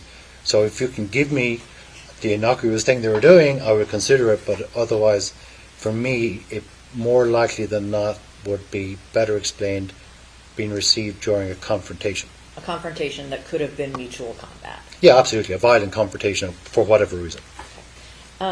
Do you, can you say whether somebody who has rheumatoid arthritis might bruise more easily than someone who doesn't? It's not something I'm aware of as being a thing, but if they're taking if they're on a lot of steroids as part of the treatment, people on steroids do bruise easier. Was there any way for you to determine whether Catherine Griffith was taking steroids for rheumatoid arthritis? So wasn't aware that she was taking steroids, wasn't asked about that, and even if it was, to test for steroids is extraordinarily difficult. There are very few places in the world that do it, and even if you do it and you find steroids is present and you know she's taking it, I haven't proved anything. So if somebody tells me she's taking it, that's fine, but I wasn't told that. Right, and I'm not suggesting that that's something that you normally would have been aware of, given the fact that the autopsy happened the day after she died and you spoke with law enforcement, not family members, right? Correct. Right. I'm just asking about that possibility. Sure, yeah. In your training and experience, have you ever observed bruises that are clearly made from, say, a hand or fingers? Yes. So if somebody's grabbing somebody's arm, Yes. like I'm showing, so fingers around the arm, you would expect to see bruising that resembles the shape of the fingers. It can do. They have a name. They're called discoid bruises, meaning looks like the pads of your finger. It can happen, and certainly I have seen them, particularly in young women that have died by strangulation. You can see, it's not in every case, but you can see the hallmarks of what looked like fingertips or somebody was grabbed by the neck by their fingers. It's also possible that if a person is strong enough and the other person is small enough, you can get similar discoid-like bruises. There's nothing about the bruise that screams at you, this is a fingertip. But what you can do is that if somebody says, could that be a fingertip? Then you can say, yes, that could be a fingertip. Did you notice any of those types of bruises on Catherine Griffith? Nothing that would have jumped out at me as specifically that. Yeah. You've mentioned that the neck is a particularly vulnerable spot on the human body. There was no bone involved in this stab wound, was there? It did not go through the cervical spine, no. Okay, so it went through soft tissue, basically. Soft tissue and trachea, which is cartilage. It's a little firmer, but yeah, it's not a whole lot, but it's a little firmer. And so far as you know, there was no clothing or any object over the Catherine Griffith's neck to also provide, say, a layer of protection beyond her own skin. I'm not aware if there was. Yeah, I didn't see any or wasn't told about it. You mentioned that the cartilage is a little bit tougher than some of the other soft tissue that the knife went through. And maybe this is crazy, but explain what a tracheotomy is. So tracheotomy, you're talking about in emergency situations, I'm not trying to be facetious, but a cricoid tracheotomy, a cricothoracic tracheotomy. If you're in an emergency situation, the person's airway is compromised for whatever reason, a crushing injury or something is blocking the airway, and you need to get air into the airway, so you bypass the blockage. So you find the Adam's apple, Which is the trachea, right? Which is the voice box. It's the front of the voice box, more prominent in males than females. But then you come down approximately one finger, but as you rub there, you feel a little dip. It's very subtle, but you'll feel it. And that's where you want to make your incision. But that's not going through cartilage, it's going through this soft tissue in between. My mistake. You mentioned in your direct testimony that you can't say with any certainty what level of force was necessary to make this wound. No, I can't give you a number. No. And you said that the But you are aware that there are some variables that can give us some information about the level of force. Yeah. If you're looking at a spectrum from very little to a whole lot. Yeah, there are, but from my point of view, it's the tip of the blade that really, once the tip of the blade overcomes the skin, the greatest resistance is from the skin. Correct. And once you get over that, you'd be surprised how little actually is involved. But that doesn't mean that the person wasn't using a lot of force. It just means I can't tell you. Right, I understand. And in this particular case, the tip of the knife that that caused this wound was triangular in shape. Are you aware of that? I don't believe the knife was shown to me. I wasn't brought the knife from memory, at least. Look, I've seen so many cases since in between. I might be missing, but I don't think. But I think I may have seen a photograph of the knife. So, what is it your understanding that it was a triangular tip? Yeah, like a typical kitchen large carving knife, I guess is what I would call it. Yeah. And would you agree that that type of tip is actually, geometrically speaking, is the easiest to penetrate the skin with? Yeah, so that's a sharp tip, and that once it penetrates the skin, you don't anticipate much more force being required for it to continue in. I want to ask you a question about the toxicology in this case. I know you personally did not perform the toxicology tests, but you received the results of the toxicology tests on Catherine Griffith's blood, right? Yes, correct. We take the samples, they're sent to a toxicology laboratory. It's a whole different world. They live in a different place, but they're the ones who do the testing. It's up to us to do the interpretation. Right, and in this particular case, while you didn't find that the toxicology results contributed to Catherine Griffith's death, there were some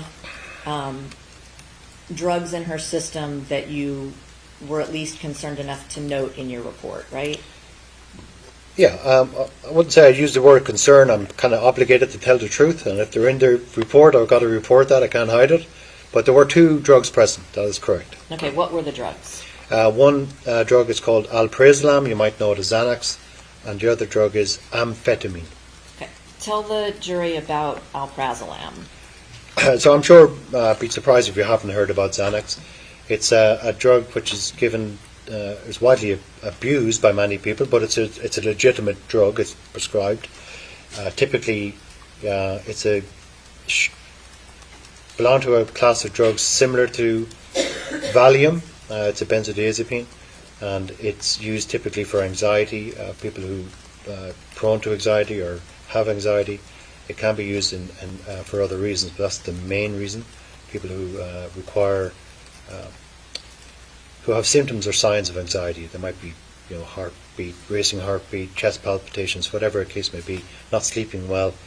Typically, Xanax can be prescribed for that. As far as some of the side effects that could occur from alprazolam, do some of those side effects, although they might be rare, include racing thoughts? Yeah, it's like any drug. No drug is perfect. Some drugs, they can have strange side effects. It's true. Can Xanax cause the opposite almost of what it's designed to do? Like any drug, that can happen. It would be very rare, but it can happen.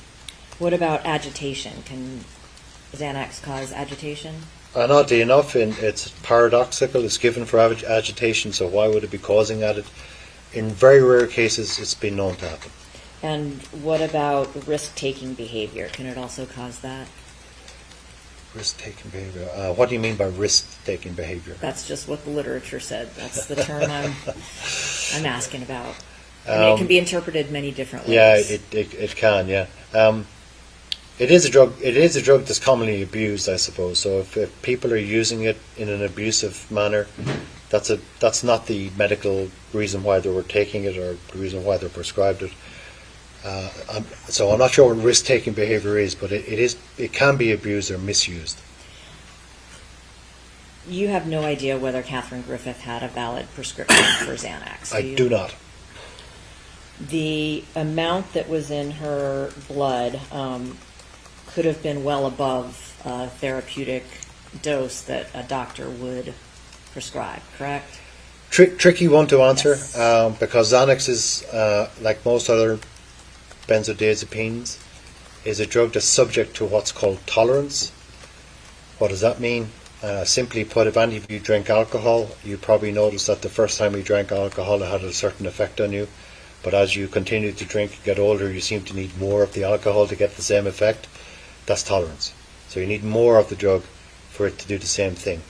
Xanax is certainly prone to that. So looking at a blood level in a post-mortem setting doesn't tell you a lot about whether that person was taking too much or it's had an effect on them, or this could be her normal.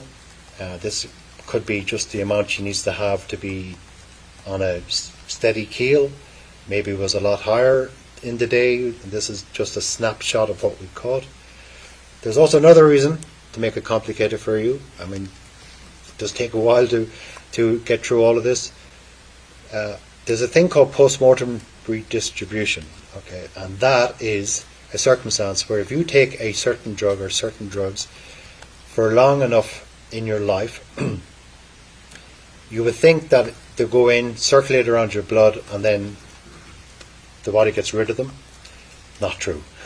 Right? If you take certain drugs long enough, the body goes in, circulate around the blood, and then there's part of them are stored, sequestered, like a jury is sequestered in a room, and they're not available to the body, but they've dissolved in the fatty tissues, or they've dissolved in other compartments of our body, which is water, fat, protein, and so on. And then after death, when you die, those stores are released and they go back into the blood. Some of them do. So sometimes the blood result you're looking at is actually higher than it would have been when she was alive, or anybody was alive. So it's another factor we have to take into account, and Xanax is one of those drugs. So depending on how long and how much she was taken, this 27 could be a little higher than what it would have been at the time of her death. But in any event, it is not at a level that would concern me that it participated in her death, that it would have impaired her beyond some extraordinary means. It's almost, if you're doing enough of these cases long enough, 27 is not high, and it wouldn't concern me personally. Okay. But it could be above a therapeutic dose that a doctor prescribed to her. Yeah, so again, for the same reason I've just explained, Yep. therapeutic, we can't use the terms therapeutic because we're not dealing with a therapeutic situation because it's post-mortem. And secondly, I don't know how much she's been prescribed or how much if she's she's taken. been prescribed. Or even if she is Correct. being prescribed. Correct. I don't know that. Okay. So then let's go to the amphetamine. What is amphetamine? So amphetamine is a stimulant drug. It's belonged to the amphetamine class. It's a subclass of another division of drugs called the phenylethylamines, of which that's an entirely large family. But the amphetamines have been around for quite a while, maybe late 1800s, early 1900s. They really became into their own in probably World War II, when the German army figured out that by giving them to the soldiers that they needed less food and they could stay awake longer because they were running out of men. So they needed a few men to have.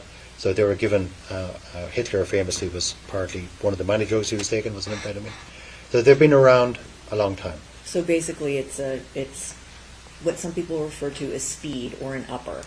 It's an upper, it's a stimulant. It activates the nervous system to reduce tiredness or appetite and to stimulate the sensation of being awake. Which is sort of the opposite of what a benzodiazepine or alprazolam is designed to do. Yes. Right? Okay. Amphetamines can cause side effects such as erratic behavior Yes. and sometimes even violence. Any stimulant can be associated with violent behavior in certain people at certain times, yes. And Catherine Griffith had both amphetamines and alprazolam in her blood. Yep, the amphetamine is reported at less than 0.1 milligram per litre, which is about 100 nanograms per mil. It's a very, very low amount, but it's there. Do you know if she had been prescribed amphetamines? I do not know that. I don't have any other questions. Thank you. Thank you. Redirect. Just briefly, Your Honor. Doctor, could you tell the jury about amphetamines being prescribed for like a legal prescription? What would be an example of that to treat what? Yeah, so amphetamines are prescribed, can be prescribed. The more common one is ADHD. So typically, there are several formulas available on the commercial market. So that's one, and the other one that I know of is narcolepsy. People who suffer from sudden bouts of falling asleep can be prescribed amphetamine. So there are genuine, legitimate reasons why somebody may have it in their bloodstream. The two substances in Kathy Griffith's toxicology results, is it a fair statement they have nothing to do with their cause of death or manner of death? I don't believe so, no. All right, I have no further questions for you, Doctor. Thank you. Thank you. Is he released? Yes, sir. Sworn in? Yes, sir. Thank you, Thank you, Doctor. God. Thank you. Thank you.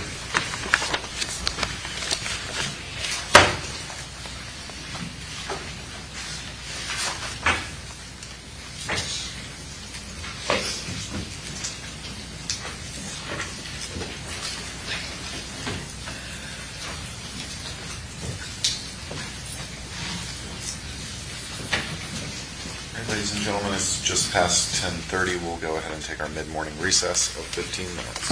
All rise, please.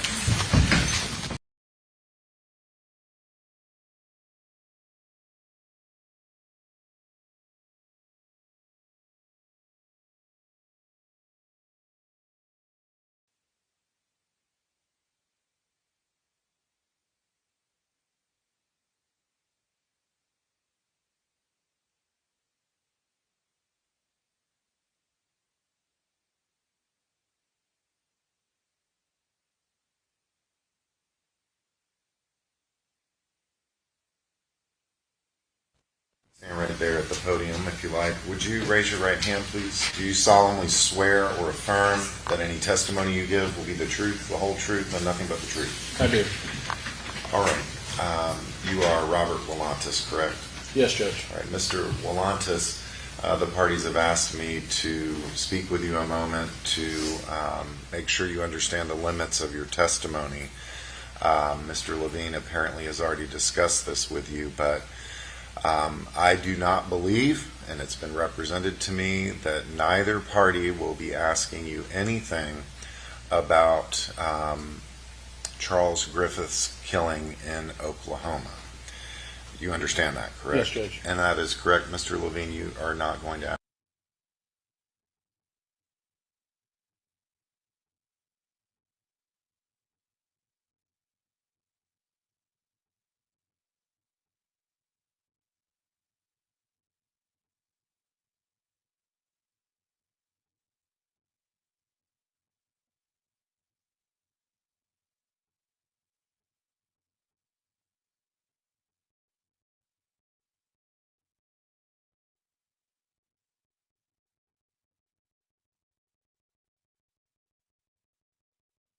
To me, before Mr. Melendez leaves, Yes. that if there is going to be a question such as, while Collin was living with his dad in Oklahoma, it sounds like the rest of that question might be, did Kathy have much contact with him? And that, the basis of that objection to that would be hearsay, because he doesn't know that. He would have been told that by Kathy. So, like I said, I'm guessing at what the second part of that possible question might be, but I'm worried Mr. that... Levine, is that where you were going? No, Your Honor. My question will be something to the effect of, did the defendant live with his father in Oklahoma for a few years while Kathy remained in Florida? That's All right. Thank you, sir. All right, we're ready for the jury.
You may be seated.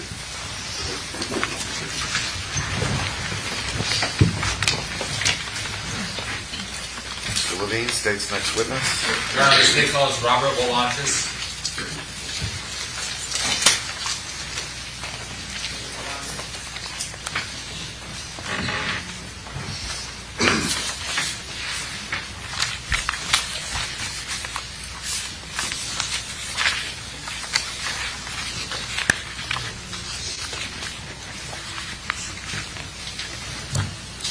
Step this way, please.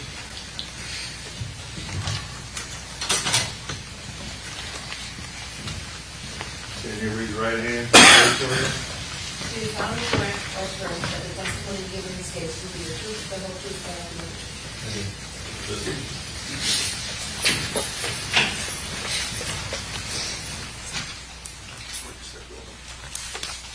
Good morning, sir. Good morning, Judge.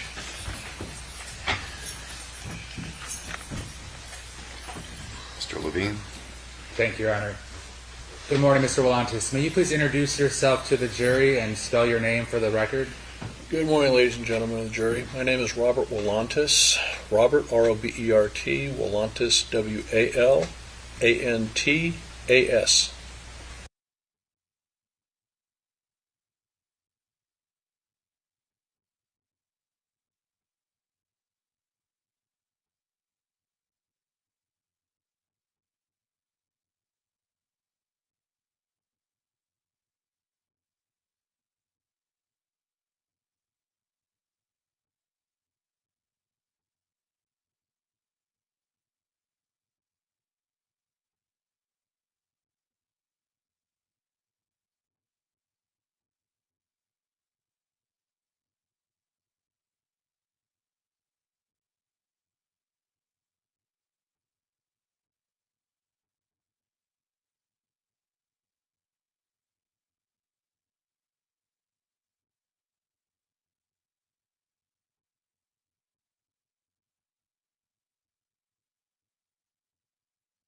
.181 says Continental Divide.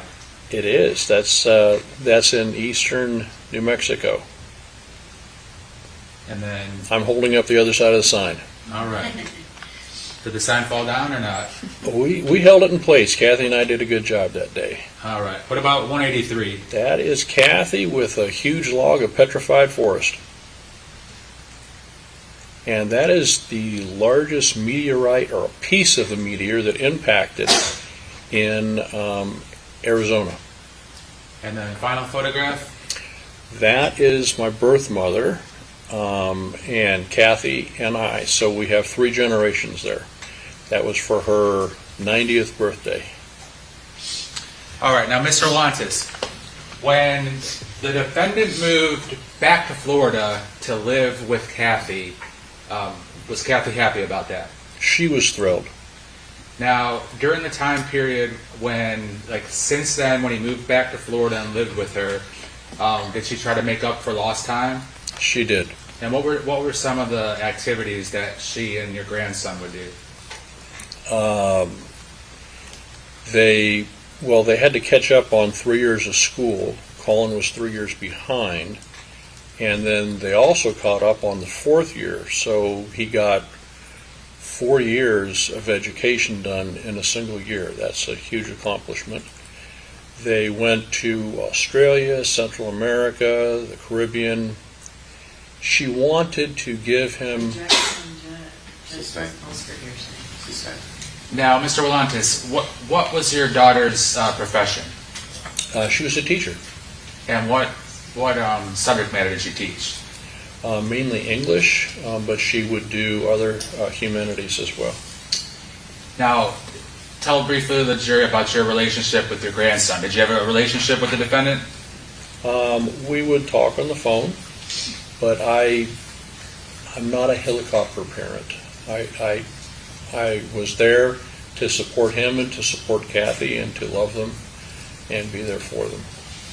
Based upon your personal observations, did it appear that the defendant trusted you and would talk to you and confide in you about certain things, grandfather, grandson topics? Yes.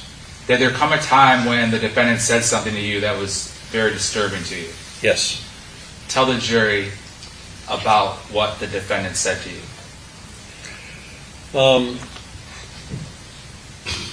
My grandson was very aggravated at his grandmother and his mother. He said, "I am so tired of these 2 bitches. I'm disgusted."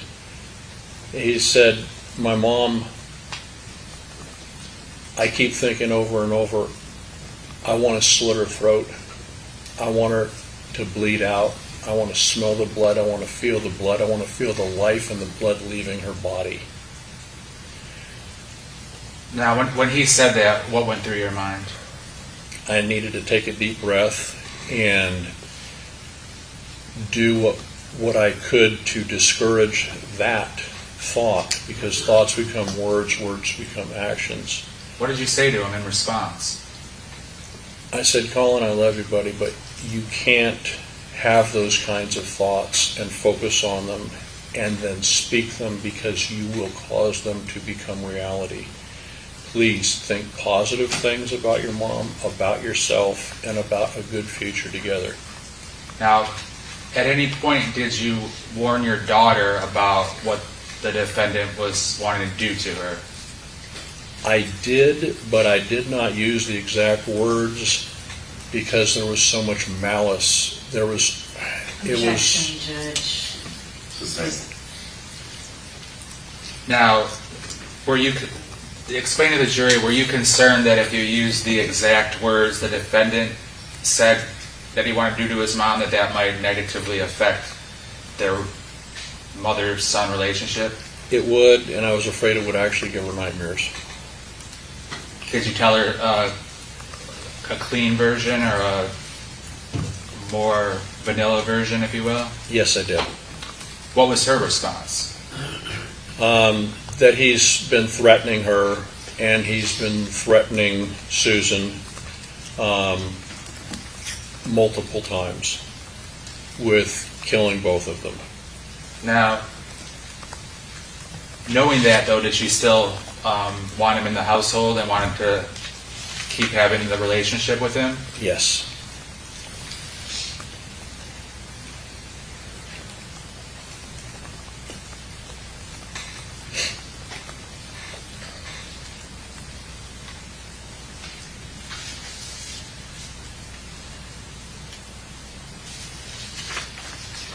Mr. Willantis, I don't have any other questions for you.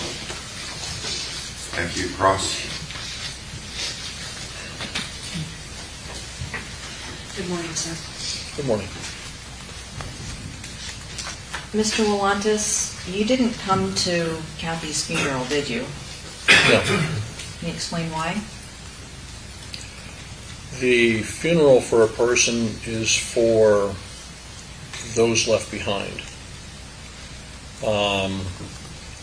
I will see Kathy in my thoughts, in my mind. That's where I want to keep her. Attending a funeral where her body is placed in the ground, that's not Kathy. Kathy's spirit is elsewhere. The essence of Kathy is elsewhere. She's with me. She's here in this room today with each of you. She can speak to you. She can speak to me. Mr. Willantis, Ma'am? I asked whether you went to the funeral and why. Just answer that question, please. You interrupted me as I was explaining why. That you don't like my response, ma'am, that's your problem. Judge, would you please? If you would avoid the commentary and you've asked the question. I did ask the question, but then he's talking about her being present and speaking to the jury, which is non-responsive. Sustained as to non-responsive, that portion. Mr. Willantis, the pictures showed a trip that you took with Kathy. That was one trip, right? That's correct. Have you taken any such trips with any of your other children? No.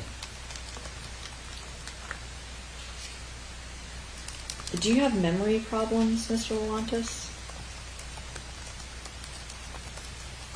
With what, ma'am? Just in general. Oh, sometimes I might think it was something that occurred a week ago, and it's actually a week and a half ago. Okay. But that's the extent of your memory problems?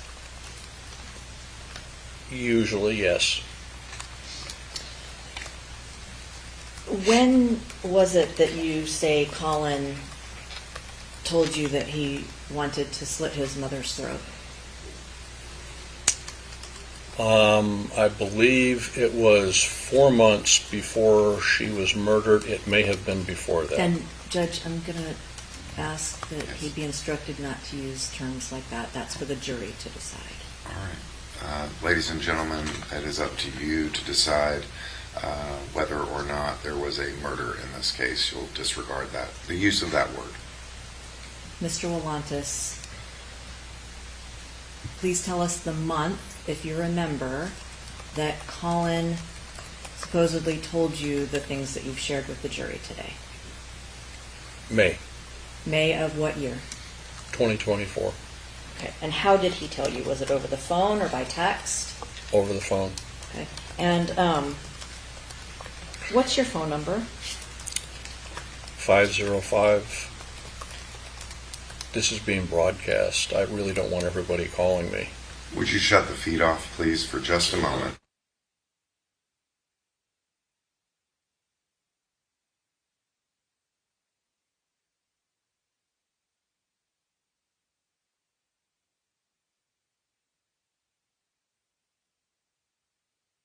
It's on.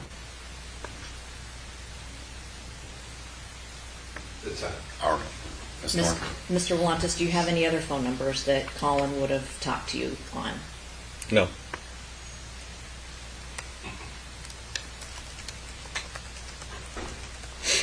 And you're certain that the phone call happened in May of 2024, aren't you? Because you said it happened shortly before the presidential debate where Joseph Biden had to later withdraw from the presidential race, correct? It was before that. How much before that? Was it a month? Was it a month and a half? Could it have been 2 months? Sure.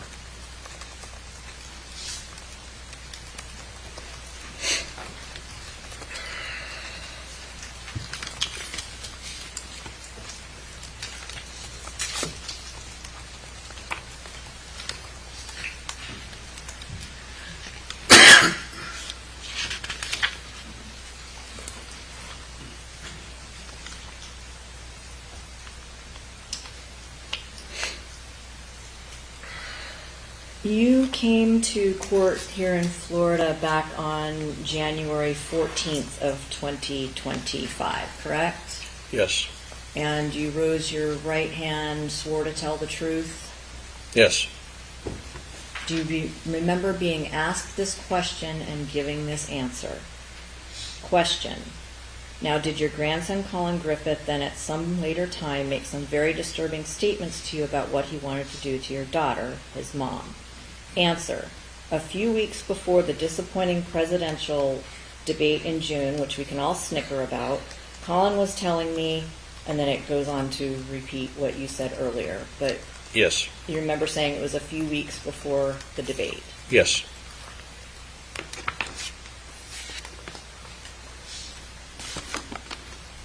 Did you ever call the police about this statement that you claim Collin made to you? I called the police here, yes. Oh, I meant at the time that he made it to you, so in May of 2024, or a few weeks before the debate. No. So let's talk about your call to the police in September of 2024. You found out from your son, John, that Kathy died, correct? Yes. He called you. Yes. At some point after John called you and told you that, you watched a press conference that was put on by Sheriff Grady Judd, correct? Yes. And you watched it in its entirety, right? Yes. And it was about 20 minutes long, if you remember. About, yes. And Sheriff Judd described in detail how Kathy died, right? Yes. And it was only after you watched that press conference that you took the initiative to call the police here. Yes. They didn't contact you as a close member of Kathy's family to get any information from you, did they?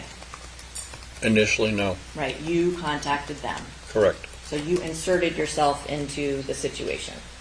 Yes.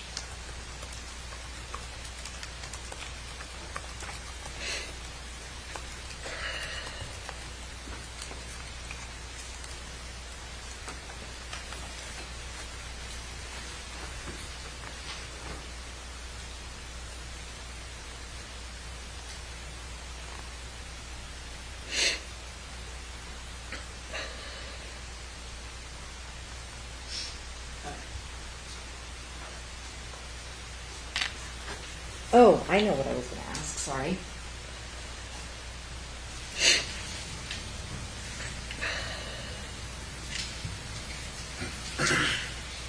Mr. Walantis, how often would you say that you talk to your grandson Collin on the phone? I don't know.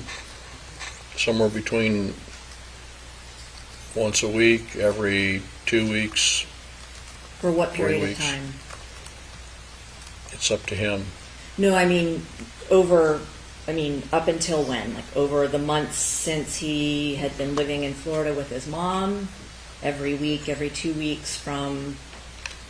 Things dramatically decreased after we spoke at that time. Okay. So you say that it decreased after you spoke with him in probably May of 2024 and he made this supposed statement to you. Yes. Did you text with him still or no? There may have been some. I don't recall every text, every phone call exactly. So, Mr. Walantis, can you explain why in Collin's phone records there are a total of 3 phone calls between you two from mid-2023 till September of 2024? Yes, I can explain why. Okay. Why? Well, there's Collin's phone. Collin had an initial phone that his mom got for him. Then he got another phone number. And then often when Kathy would talk, she would then hand her phone to Collin, and we'd talk from there. So you have 3 different phones. Oh, do you know what phone you talked to him on every week up until September of 2024? On my phone. I Right, know that the much. phone- the Which phone one? He was using. He was on one of the 3. But only 3 calls on the phone that we are all aware of. No, there's 3 phones, ma'am, not just one. The records we have. Sorry. Objection, how do you know what the records? Sustained. Sustained. And you said that there may have been some text messages.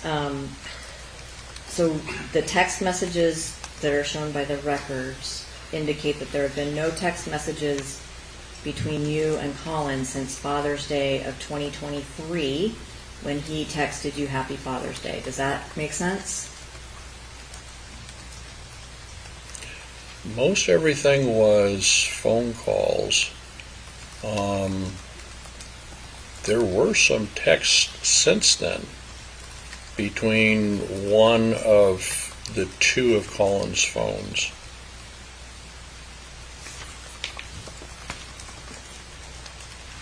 Do you know where Collin kept this mysterious other phone? I don't know about a mysterious phone, ma'am. I said there were 2 different phones he had. He had one phone number, and then he got another phone number. And that was something that he and Kathy arranged. And this is something that Kathy told you. No. He had one phone number, and I put it in for Collin Griffith. Then he told me that he had another phone number. His mom got him a different phone.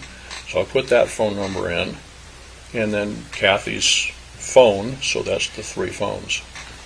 I don't have any other questions. Mr. Levine? Yeah, just read it.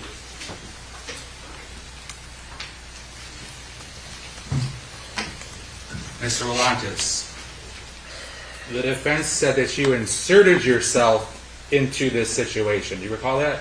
Yes. You are the deceased victim's father, correct?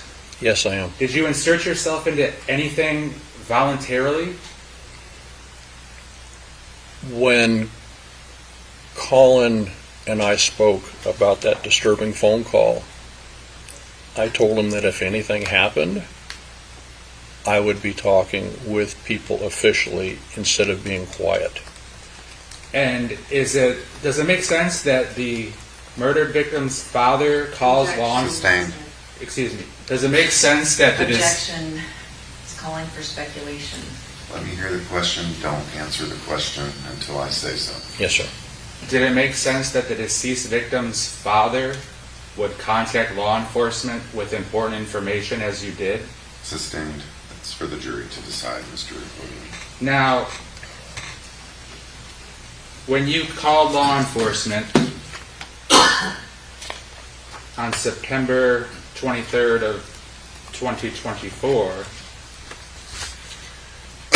you told law enforcement the disturbing violent statement that the defendant made, correct? I did. I have nothing further. Thank you. Is the witness released? He is, Your Honor. Ms. Thornhill? I have no problem with him being released. Thank you, sir. Thank you, Judge.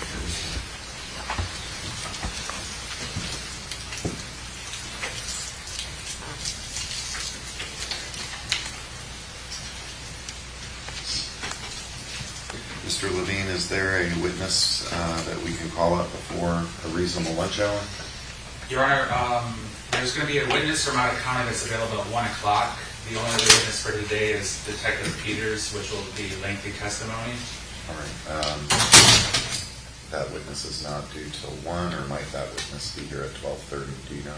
The the out of county witness from Charlotte County Sheriff's Office won't be here until 1.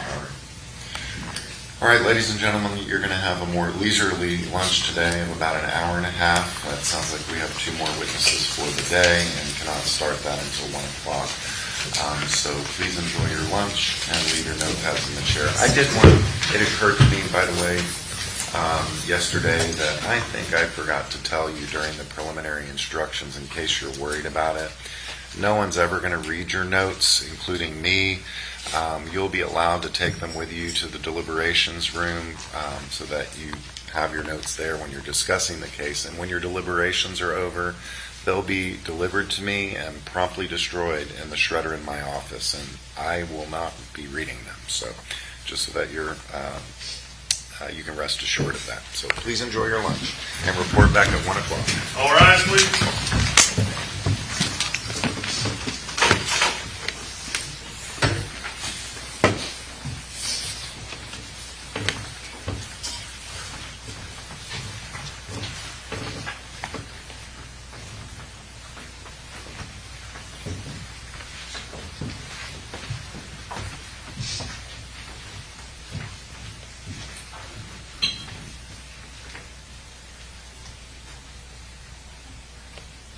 seated.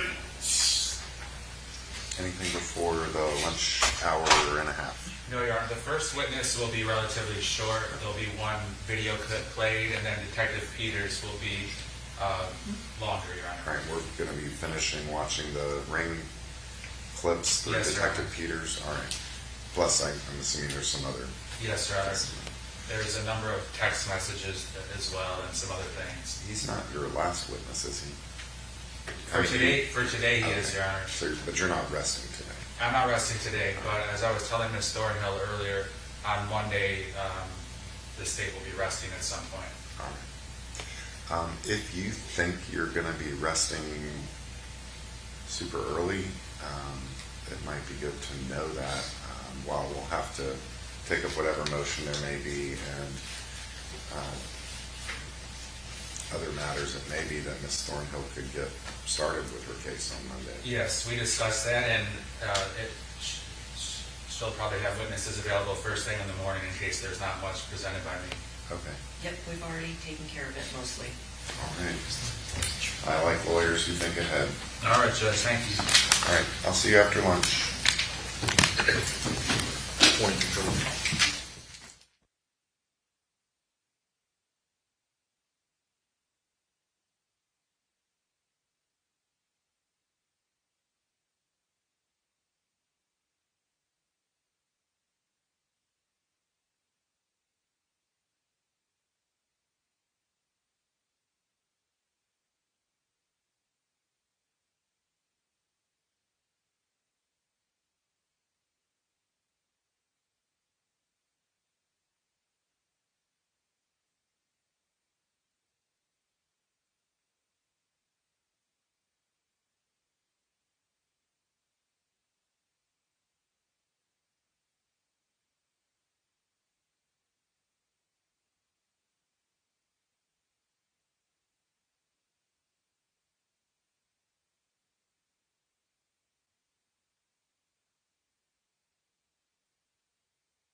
You may be seated. All right, we're back on the record. Mr. Griffith is present with both lawyers. Mr. Levine is here for the state counsel. Lieutenant Weger with Court Security has something to report, and then I'll ask you how you want it addressed. Good afternoon. We had two jurors have a situation at separate times with allied staff members at the entrance. One stated that the allied staff member made a comment to the effect of, not verbatim, but luckily you're not in the trial with the kid that killed his mom. And then another juror had apparently the same individual said, yeah, you guys are in that mock trial, right? It's already going on. But she didn't understand what he meant, and I don't either. But either way, there were two comments made to two different jurors. Mr. Levine? I don't request anything, Your Honor. Ms. Thornhill? Based on what Lieutenant Weger has said, it sounds like it's nothing additional from what they already know. I guess we could ask the jurors exactly what they heard and if it affected how they felt about the case. Which jurors are in Mr. Patel, do you know? Right, if you could get their names and then just bring the first one in.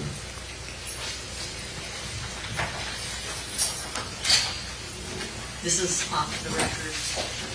See, and here I was, but that's okay. Here I was feeling confident that we'd made it past the possible mistrial. I'm Mr. still- Volantis didn't I'm still confident that Go. it went no further than that. Yeah, it sounds okay, but I don't know why. I can let you know that that individual will not be working at the courthouse at any point from this point forward. So I can tell you, and all of the other allied staff are being given very strict reminders. They have already been trained that they are not to discuss, but we are reminding all of them and doing strict. But that individual person will not be working at the courthouse anymore going forward. Thank you for that reassurance.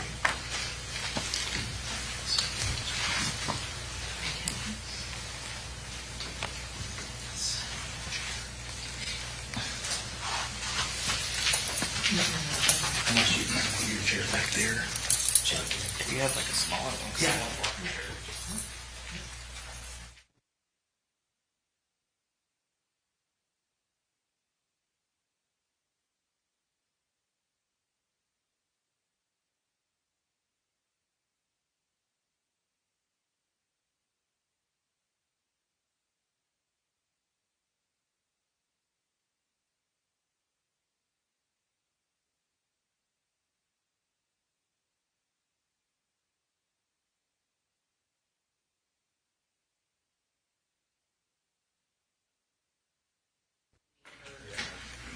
Could you cut the audio feed, please?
exposed.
welcome back. I hope you had a nice long lunch. I want to ask before.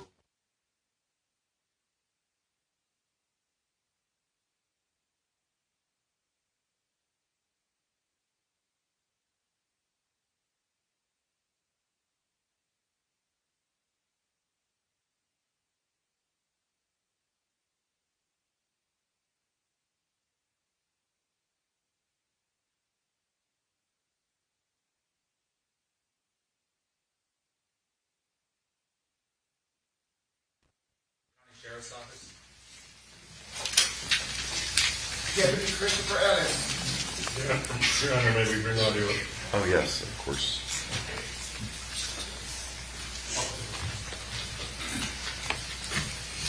Step the plate, please. And you raise your right hand and report to someone. Do you solemnly swear or affirm that the testimony you give in this case will be the truth, the whole truth, and nothing but the truth?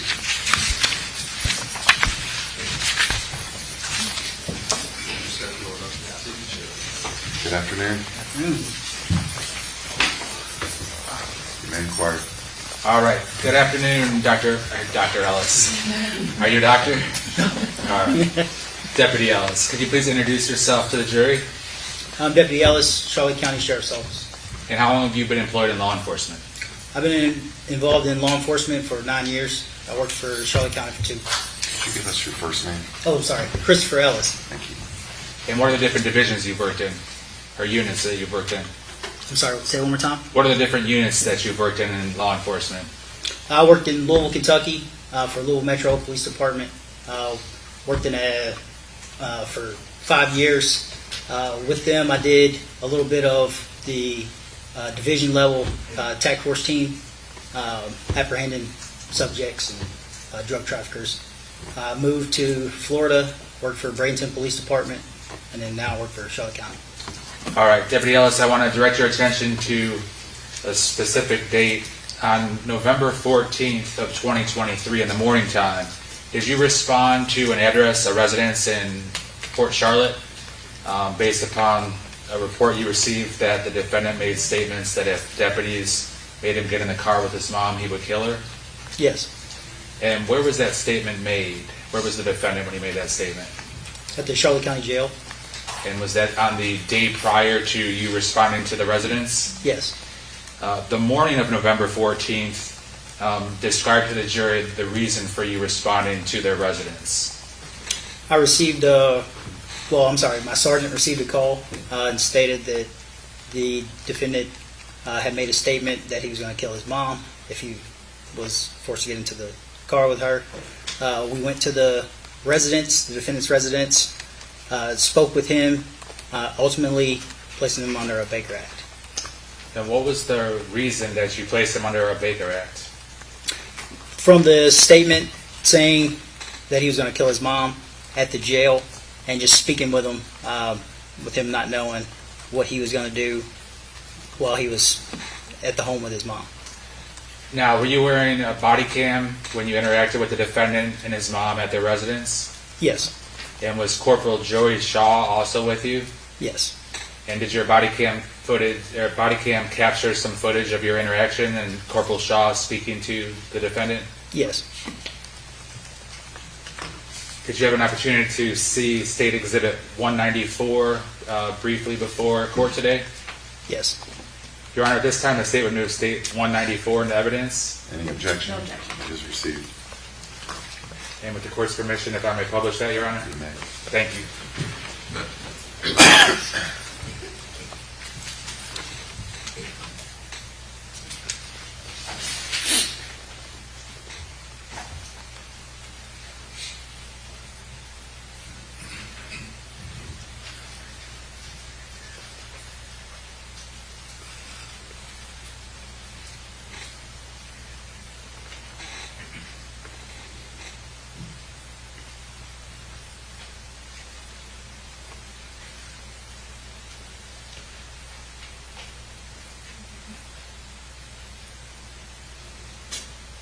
John, there should be a balance.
Volkswagen four-door for Catherine Ann Griffith of 2024 Victoria Avenue, Port Ellis, Dallas 39425. Thank you, one.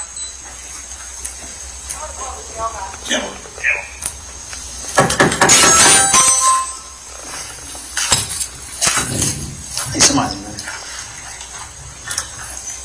Hello? Hello. Hey, how you guys doing? Good. Is Colin home? Yeah, you guys can come on in. He's doing standing marches. He's not a happy camper right now. You can put your marching bells on. What's up, man? What are you doing? He's doing standing marches as a form of discipline ever since he got home. I have that right there recording it so you can see everything. I'm sorry? Do what?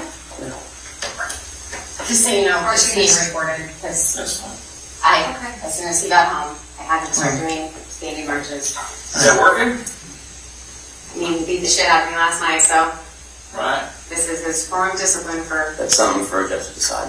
Okay. Can we, We'll go just gonna outside. talk to him alone, okay? Just, I wanna talk to her real quick, just figure out what happened. Yes. So what's going on, man? Last night me and my mom got into a physical altercation. I got arrested for domestic battery, but when it comes to judge today, I have right to public defender and see how that goes. Okay. So how is the situation with you and Mom right now? Have things calmed down? No, you guys no, everybody's sir. get along? Where are we at? No, sir, it's not good. She thinks that I get shot of her. I don't. She thinks that I'm like psychotic, like literally psychopath, sociopath, something like that. I don't know exactly where she's at. She thinks I'm going to kill her. I want to kill her. Or that I want to beat the shit out of her. Do you? No, sir. Okay. I don't want to hurt anyone, let alone my mom, even despite this happening. But I'm not going to take what I consider abuse when someone's attacking me. And How is she attacking you? when she attacked me, when she threw a punch at me and grabbed on me, I grabbed onto her back. I got her off of me. She hit the ground, and then I fled and called Rentis, and then he sent someone out. You called who? Rentis, Detective Rentis. Okay. So basically, what we came back is when the jail was releasing you to your mom this morning. Was there anything said then?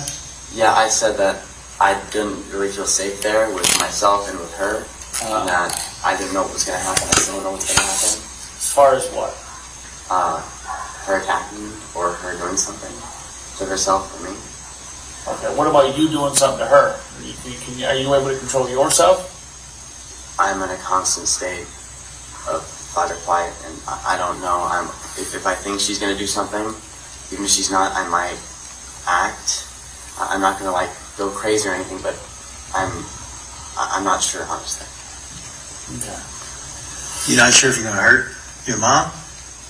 Only if she tries to hurt me. Okay. Did you make any statement saying that you were going to kill No, your sir. mom if you got in the car with her? No, sir. I'm trying to figure out why we would have a corporal at the jail that took you out, that dropped you off with your mom, and telling us that you said, "Don't put me in the car with her. I'm going to kill her." Yeah. Was that said? I did not say I was going to kill her. I did not say kill. I don't know why he sent me back here. I asked him not to, but he said he didn't like my attitude and that I had to just look. He sent me back. But his words not mine. Okay. Well, we're just trying to figure out. We just want to make sure we do everything we can to prevent anything happening. Sir, given the situation, I don't think that we should be in the same house at all.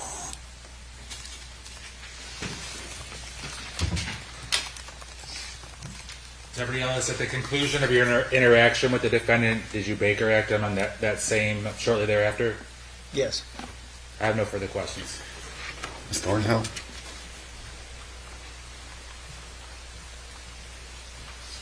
Good afternoon, Deputy Ellis. That's right.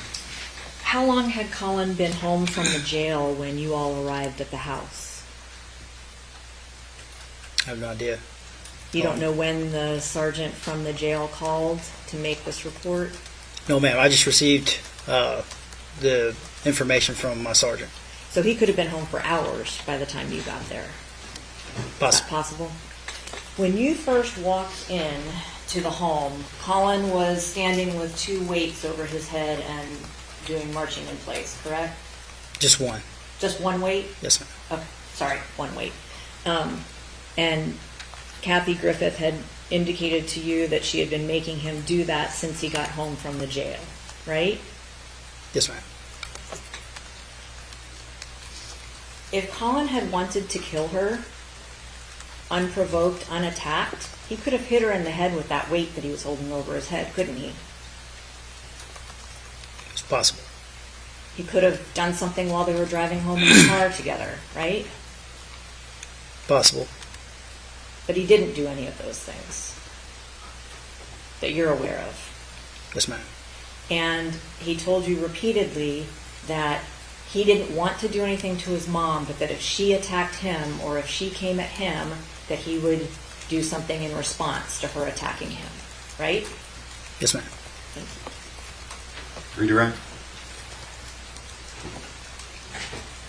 Deputy Ellis, would it be smart to murder someone in a house that's got video cameras in every room? No. I don't have anything further here. Is the witness released? Yes, sir. Ms. Thornhill? Yes. Thank you, sir. Sir.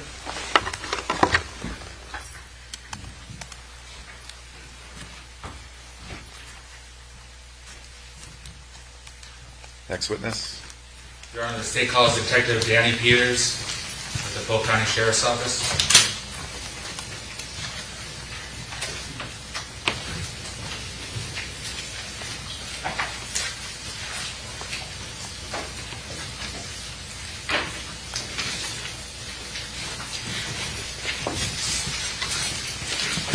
Ask the witness for you again.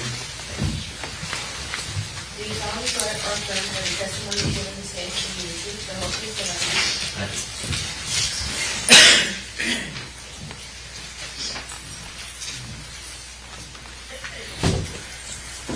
Hello again. Hello, sir.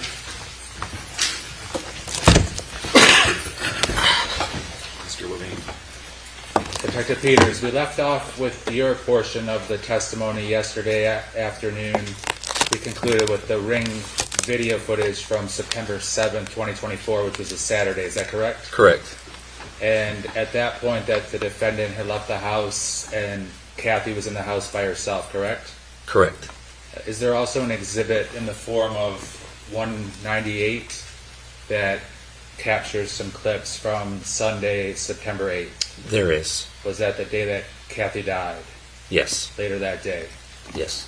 Your Honor, at this time, the state would move State 198 into evidence and ask that it be played for the jury. Any objection? No objection. It is received. You may publish. Thank you.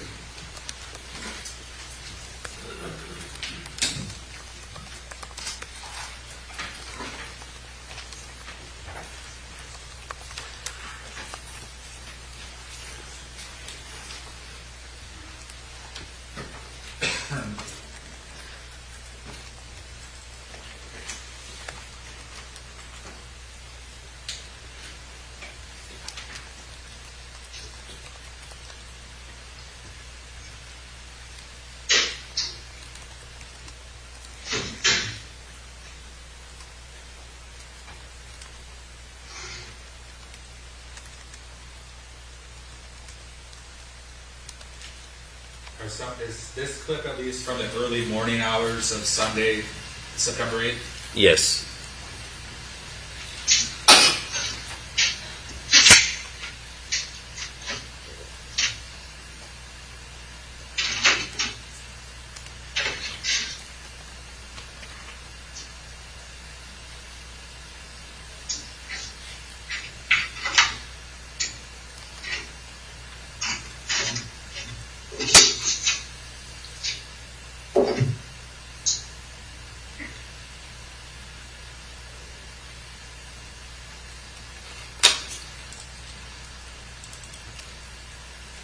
No, you told me you were calling him.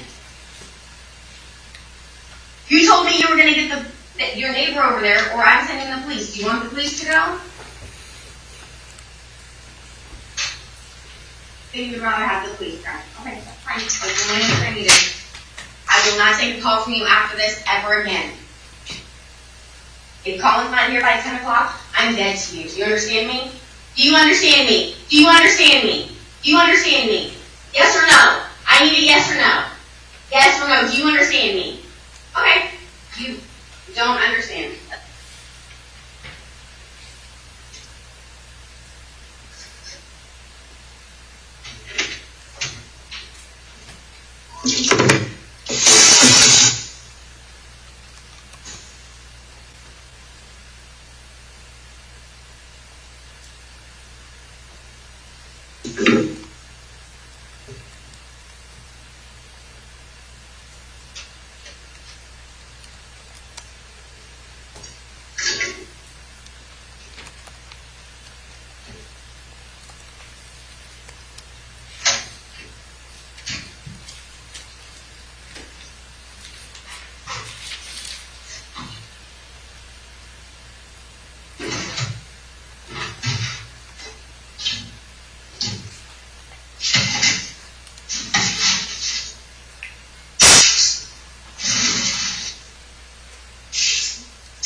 On your little thing, you want a copy of the pink piece of paper that shows it? Call Monique. Call Detective Lacey. Call them. So are you returning home or no?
Look at the pictures.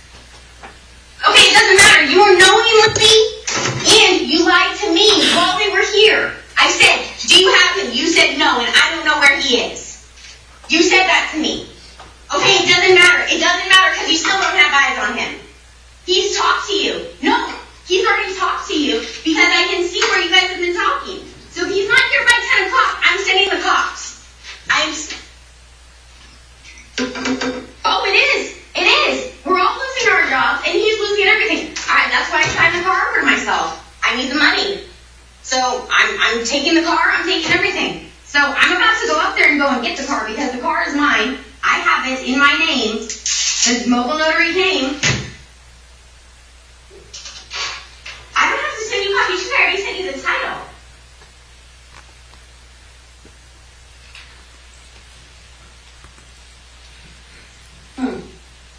I already sent you a picture of the title, and you already saw what it looked like, so I'm not going to sit here.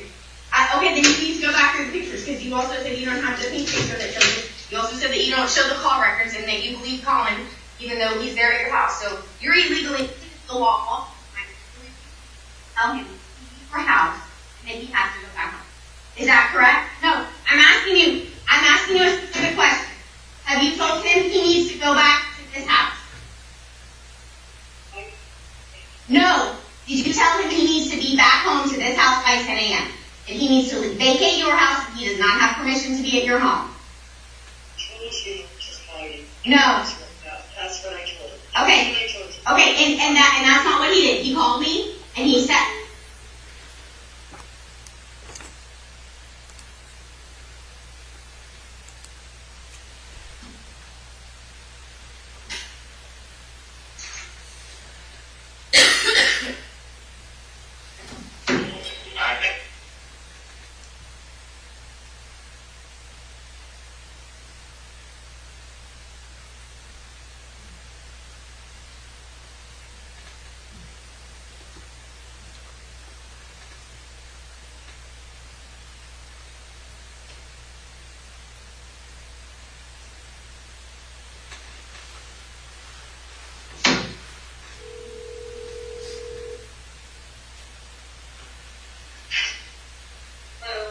he completely blocked me, and he's completely removed himself from his Apple ID so that he cannot be tracked.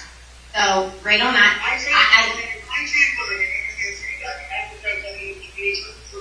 No, his phone is off. His phone is off now. I told you that. I said if he didn't get in the car and come home, that was what was going to happen. And you said I will make sure he is there by 10 a.m. I told you I was going to if you didn't do this. No, that's not what I said. His phone is still on right now. His service is working. He's not going to answer. He's not going to answer. I showed you. Oh, stop. Will you listen to me? Do you see the call log? He did not try to call Monique at all yesterday. He is lying to you. I sent you his entire call log. That's from AT&T. That's not from his iCloud account. That's from AT&T. That's not what the court order said. It said he specifically has to leave a voicemail. But it doesn't matter because if he doesn't, that's fine. But I'm telling you right now, I have held everybody off. I said it's a private family matter. I'm sure he'll be back home. And everybody said, we'll give him 24 hours. That is until 10 o'clock today, Mom. That's why I said he had until 10 a.m. today. Mom, it doesn't matter. They gave me until 10 a.m. The police.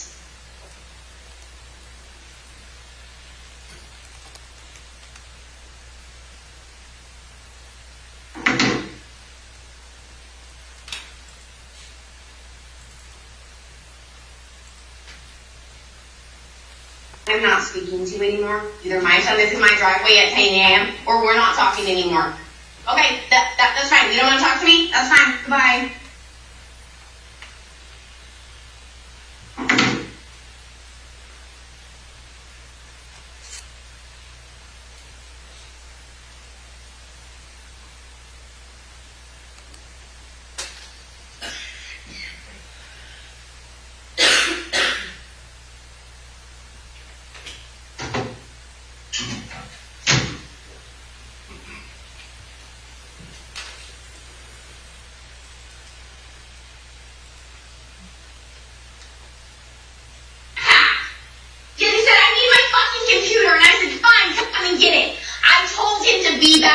Work. It's on the fucking camera! I don't give a shit. I don't give a flying fuck. Did I tell you to let him stay at your house? Did I tell you to let him stay at your house? Have I or have I not told you multiple times in the past that he is never to stay at your house ever again? Not without my consent. And I have not consented. Do you hear me? Ask Collin. Answer to me. Answer me. Do you understand that you do not have my consent to have Collin? Do you understand that? No,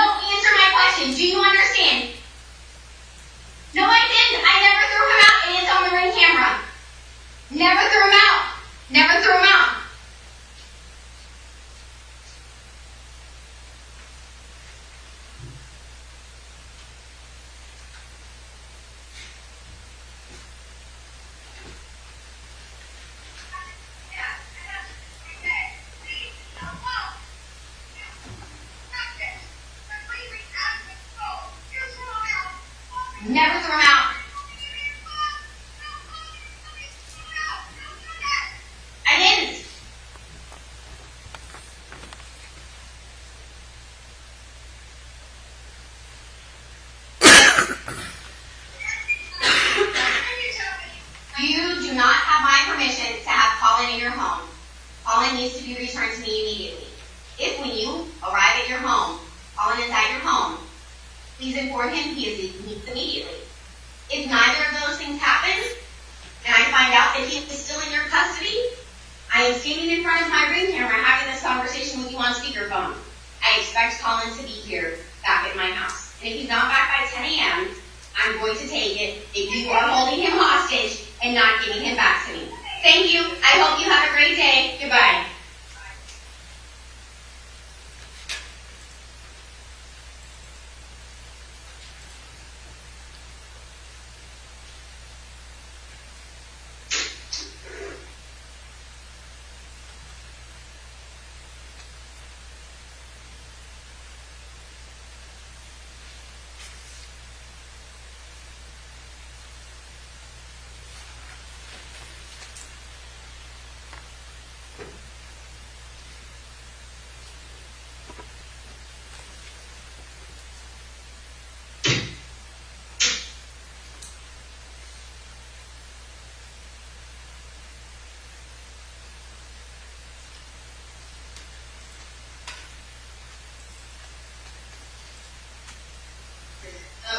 I'll be there with you, and I can drive your car, or you can drive the other Jetta, and I'll just follow you. And I was like, okay.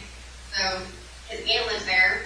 I tried to go in, looked, it's not, his car isn't there. So I don't know where he parked it, where he put it. I don't know because I sent the text that said, hey, I'm selling your car. He decided to drive off with it. That was stupid because I'm signing this over to them, and they said that they'll just report it stolen. So if he's caught, excuse me. So, also, in order for him to have a driver's license, I have to give my consent. Okay? Otherwise, they have to wait until they're 18. The fact that his name is on this title is there. That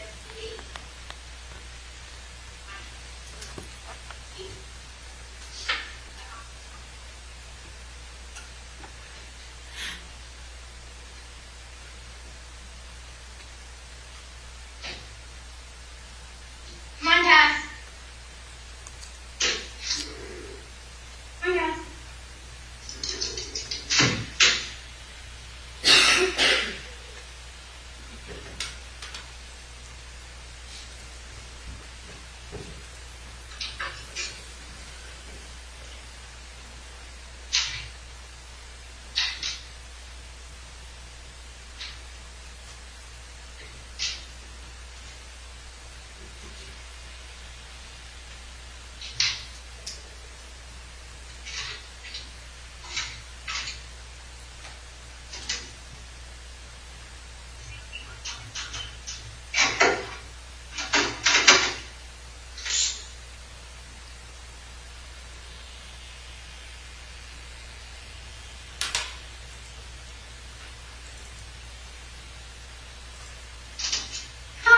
Catherine Griffith. I'm actually Collin Griffith's mom. I was just calling to confirm, did Collin quit yesterday?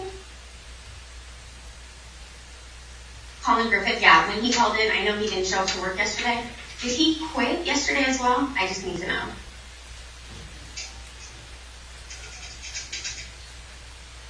Is there a way you can find out for me? This is his mom, because he hasn't come home. So we're trying to find him. Yeah. Yeah, I talked that Brett. He's talked to me. I'm going to call me back.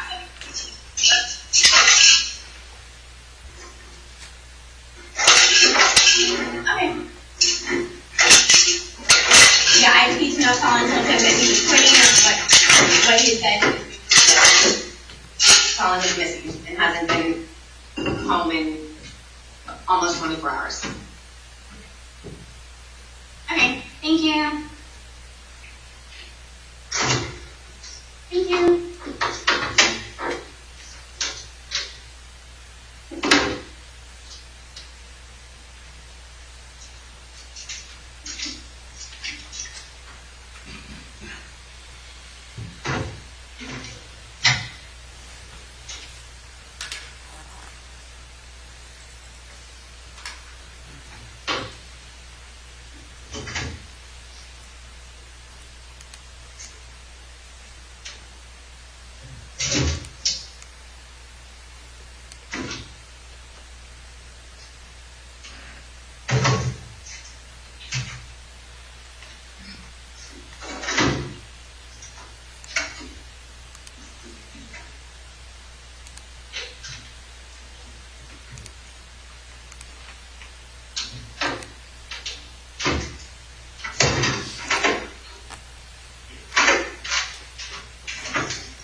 his phone turned on.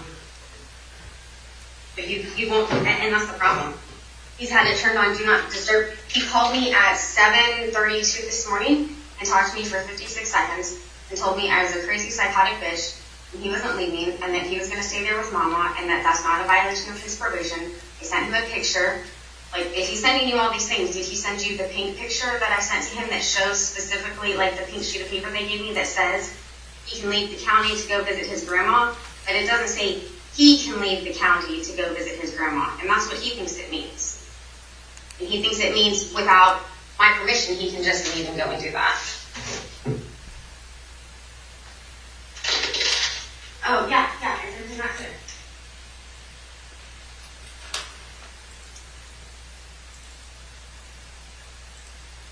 No, it doesn't, because I specifically said, how are you going to live on your own? No, right. He even told our girls, no, I'm not leaving when I turn 18. You and I both know. Yes, I'm to leave. This is all. I guess I don't, listen, Lizzie, will you tell me?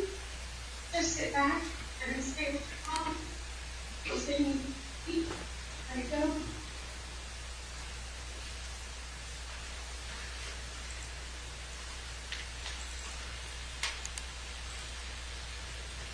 Piece of shit that drives me crazy, or not.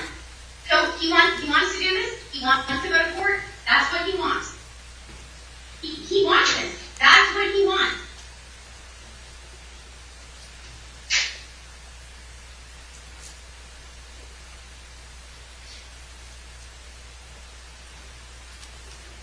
I didn't change my phone.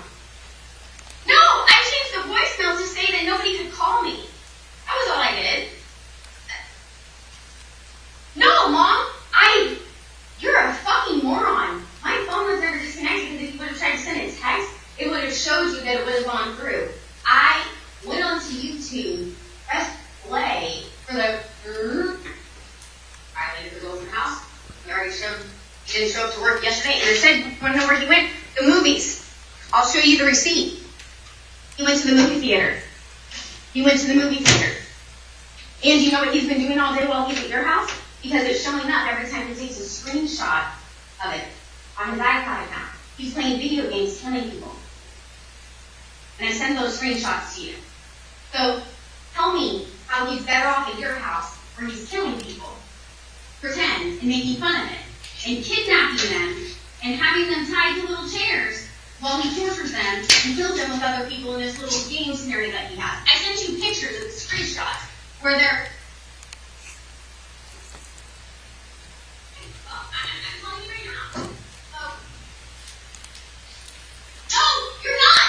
Because I'm driving up there. Listen to me. I'm going to be there before you. So it's going to go down before you even get there. I don't know what to tell you. I guess you can call Collin and tell him to run, or try to run, because I'm coming up there, I'm getting in the car is sold. He can either get in the car with me and come back home, or he can call him, then you better tell him that he needs to give me a goddamn phone call in 10 minutes. He has 10 minutes. Because he's answering your calls, he's not answering mine. He's answering Lacey's, not answering mine. He has me blocked. So are you going to call my son and tell him what I just told you? Call him and call me back.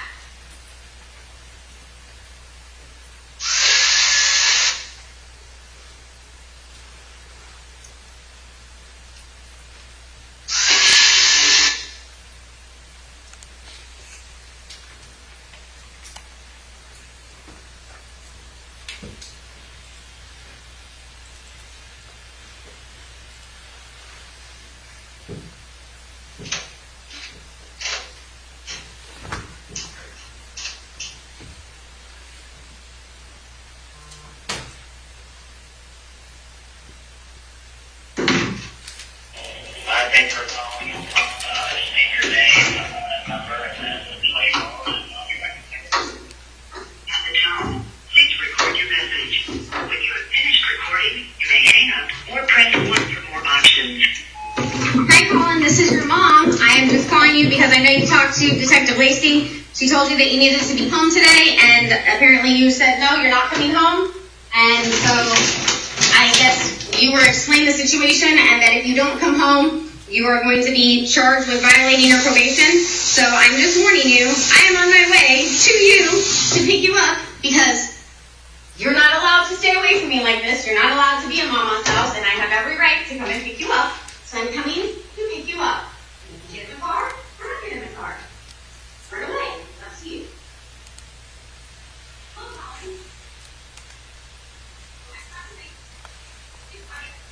Okay, yeah. All right, bye.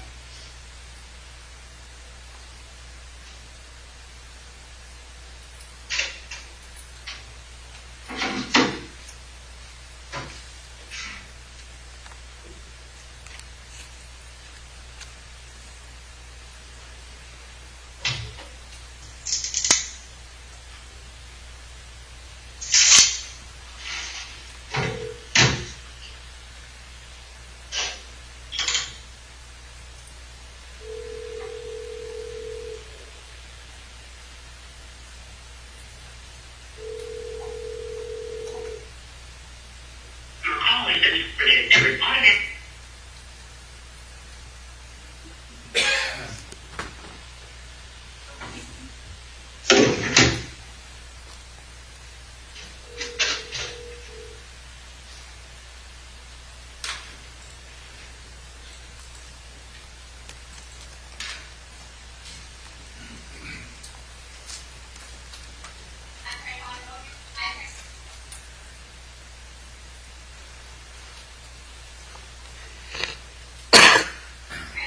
I threw him out and told him to come back when he got his shit together.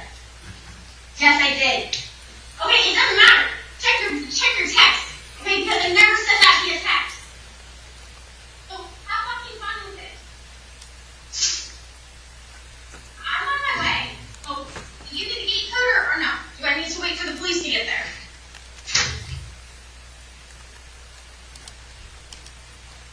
Okay, we'll see. We'll see.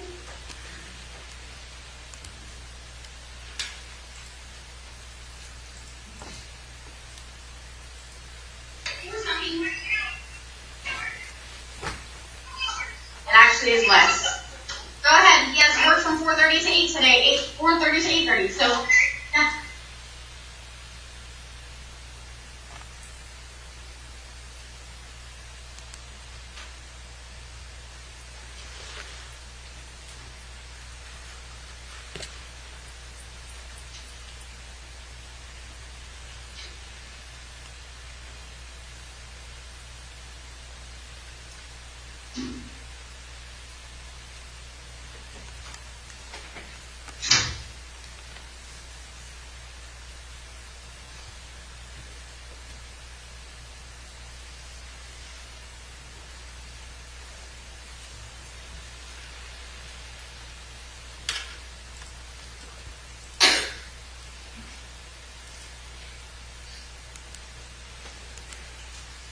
He has 9 minutes to call and tell me that. I mean, I'm getting in the car right now. I mean, I'm peeing. Then I'm getting back in the car, and I'm going to pick him up. And if once I'm in the car, he hasn't called me and told me anything,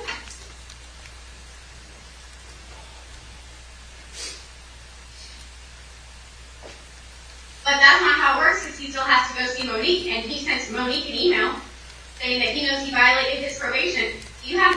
And it's 2:53. It's less than 7 minutes. Goodbye.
Was the last video that the jury saw the last video that captured Kathy alive?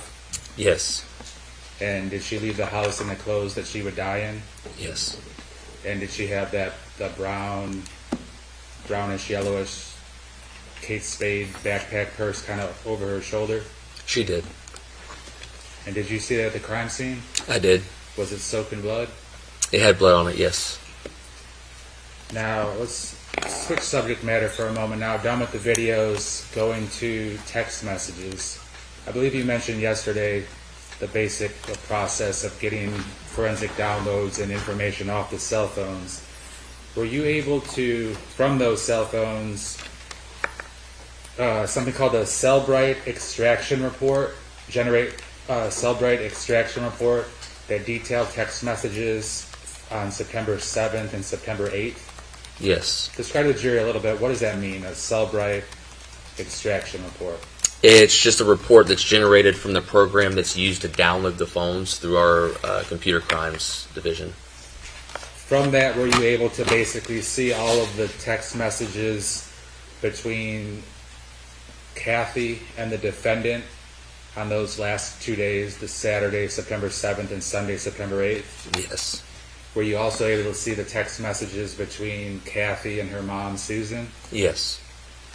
And as the timeline kind of continues, and we'll focus obviously on those 2 days, would there be periodically photographs or pictures or attachments that Kathy would send to either her mom and or her son? Yes. And then some of those were you able to kind of click on and print out? Yes, I was. Some of them, for some reason, is the pixelation such that you can't really see what it is for whatever reason? Right. So some of the photographs, when you try to enhance them, they wouldn't enhance like through high definition.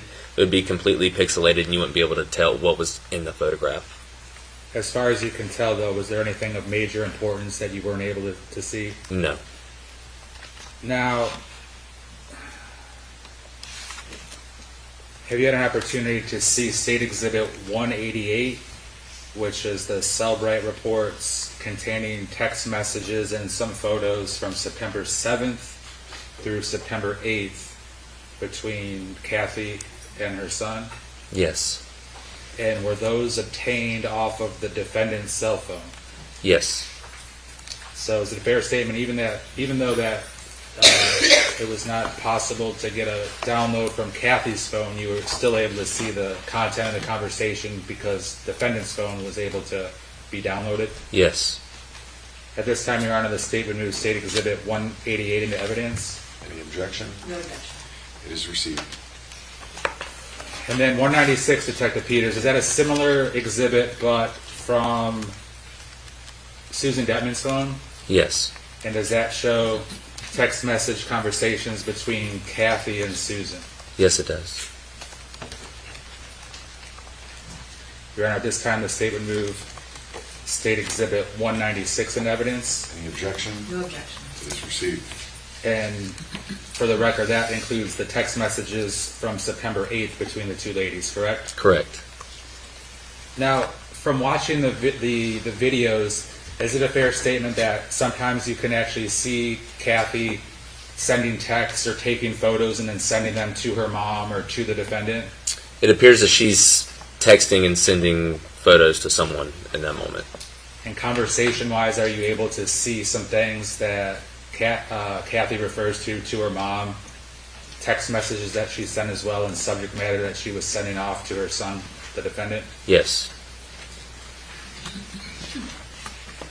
Now, did you come across, or did one of your expert computer crimes detectives come across a text message of note that was brought to your attention about an additional motive that the defendant had to kill his mom?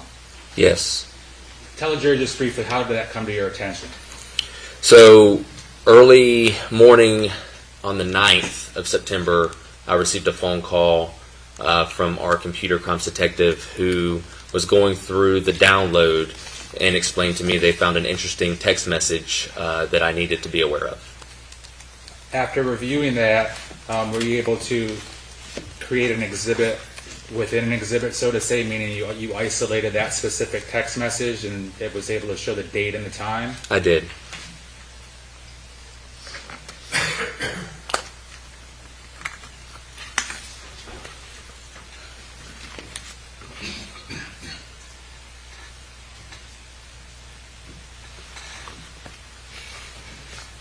All right, we'll start with that, and then we'll backtrack to the text message conversations between Kathy and her son and Kathy and her mom. Okay. And for the record, this is a composite 188.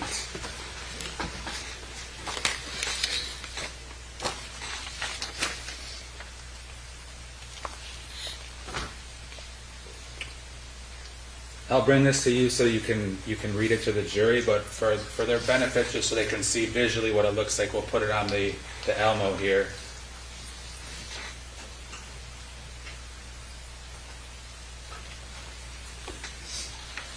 All right, this is basically a cover page of the Cellbrite extraction report. Yes. And then is that how it generally looks in terms of you can figure out the date, the time, who sent it, who received it, and the content of the text message? Yes, it does.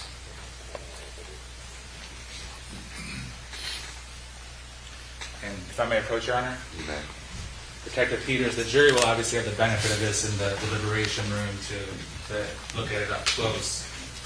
But if you could please... Actually, before I get to that, mirroring that text message, were you able to also get a screenshot? Actually, if I may approach, please, Your Honor. Thank you. And I'm going to show what's also part of the composite 188 so the jury can see, and then you'll be able to explain it further.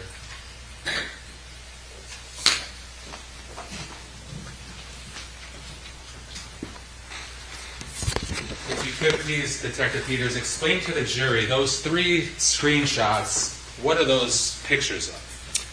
These screenshots are photographs of conversation between Catherine and Collin. And at the top of the screen, what's the picture and name? The picture is of Catherine Griffith, and underneath it says Mom. And whose phone did that come off of? Collin Griffith's phone. And how did you actually obtain a picture like that? These photographs were copied in a screenshot format that was in the photographs. So you were able to get screenshots of the defendant's phone conversation with his mom, is that correct? Yes. And is that the text, the full text conversation regarding another one of the motives the defendant had? Yes. All right. If you could please read the full context of the text message. You want me to read this one or the Cellbrite? The one in your right hand is the full one. Okay. But before you get there, can you tell the jury, according to the Cellbrite report, is that sent by the mom to her son, the defendant? Yes. And a time that it was sent and or typed? Yes. What's the time? The time is 12:02 p.m. And that would be on Sunday, September Correct. 8th? September 8th, 2024. And then on the cell phone, what does it say? The time? 12:29. All right, so at or between 12:02 and 12:29, the message is sent, typed, received. Is that correct? Correct. All right, if you could, go ahead and read the full content of the text message. Okay. Begins, the car isn't there, not sure what you did, but it's being sold as we speak to CarMax for $15,600. Unless you'd like to reply to my text and tell me you're driving home right now. Period. Didn't think so. It's a felony to drive a stolen car without insurance, and if you wreck it, that's it. How much are you going to lose before you stop, Collin? ? I feel like you were trying to make me like your dad by talking away privileges, but you violated your probation, violated the rules of the house, and now you won't answer me. My mom or the cops, you've left me with no choice. Collin, the recordings of you admitting to killing blank and planning the murder, there are 4 different instances from my Ring camera, are all going to Bob, Susie, Amanda, and Chris at 3 p.m. today. Plus the recovered audio from blank's iCloud where you told your blank you hated me and I was an evil bitch are being sent to. My dad is sending his recordings of you telling him how you planned my murder back in February. Audio, video, email, text, and phone recordings are being sent. For the record, no, you cannot have a single one. Your attorney can request them. Good luck hiring a good one. And this goes into the next screenshot.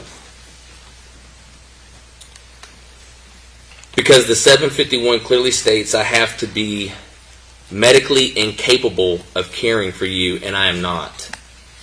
You can keep hiding and running away from me. It is illegal for your grandmother to allow you to stay at an empty house 3 hours away when she was in Summerlin Key, which was on speaker and recorded as saying, I almost had an Amber Alert issued until she admitted after midnight you were in Auburndale, which is why I agreed to give you until 10 a.m. to cool down and come home, but I made it very clear you didn't come home.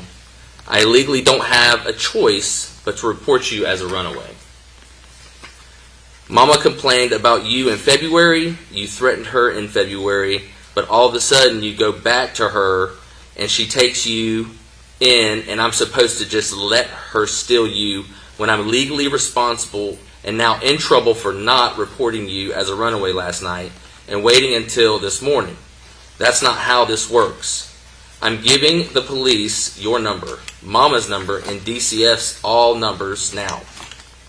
They also have all 3 addresses. Also, Freddie is not registered in Polk County. And this goes over to the 3rd screenshot, and I have to go down to where it begins. Also, Freddie is not registered in Polk County with a dog tag.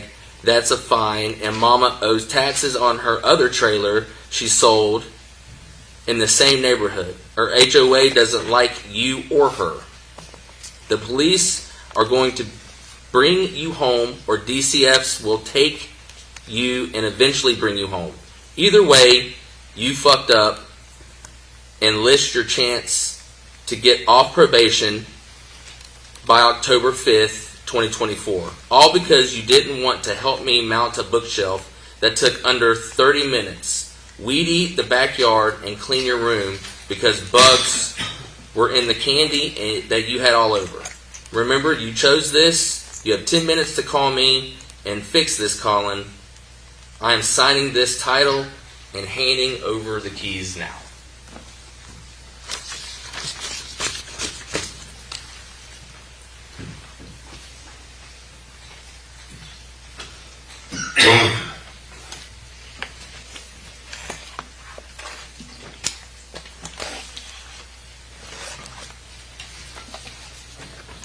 So, Detective Peters, that was roughly around 12 and 12:30 in the afternoon, correct? Correct. And Kathy would end up dead with a 911 call around 6:14 that same day, correct? Yes. So roughly around 6 hours later, is that correct? Yes. Now,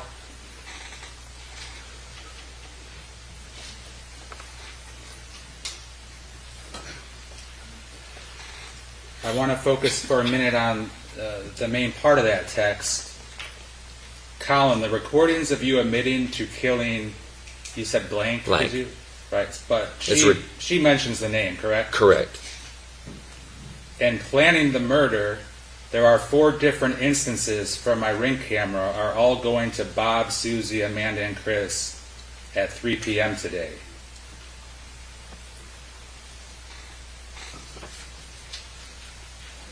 So is she threatening him to expose him for him admitting to her that the killing previously was actually a planned murder? That's what the text message indicates, yes.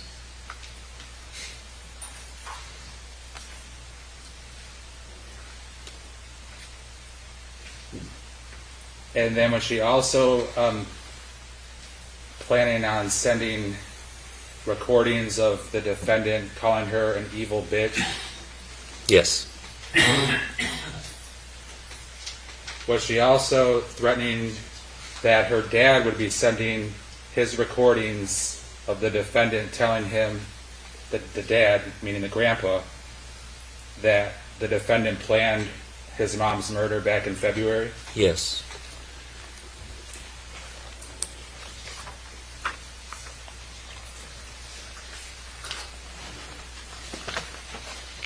Now, was it clear from your review of everything that on the September 7th, or more so on the September 8th date, I guess, but that the defendant was having much more contact, like speaking to his grandma, than with his mom? Yes. And was Kathy hopeful that her mom would like pass on information that Kathy wanted Collin to know?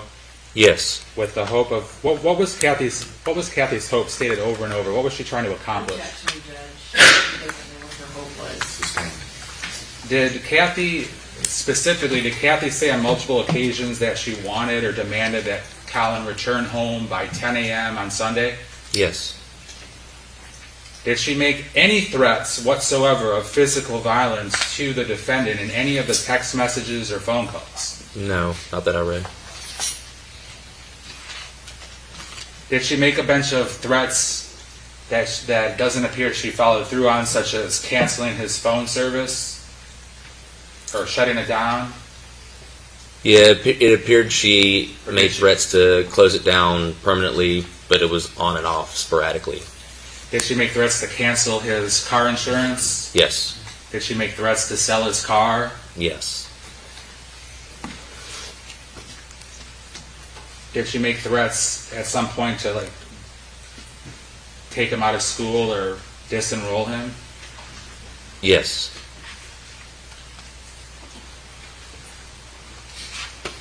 Now,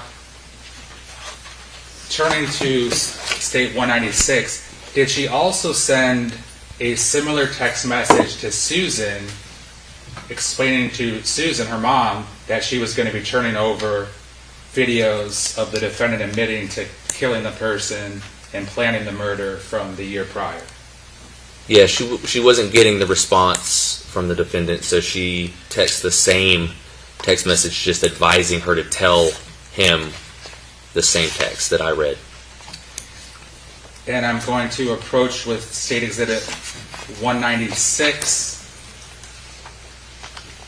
But before I do that, we'll stay just to be able to show the jury visually what it looks like. The cover page is at the Cellbrite report, where basically it goes in chronological order: date, time, who sent the message, who received the message, and the content of the message. Yes. And of course, this exhibit I referenced is the text messages on September 8th between Kathy and Susan. Is that correct? Correct. So as the day progresses, I'm going to direct your attention specifically to page 25 for purposes of the record.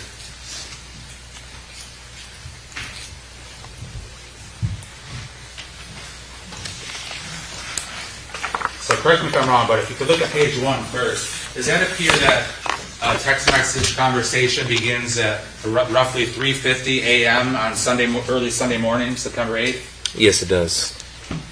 And continues obviously throughout the day.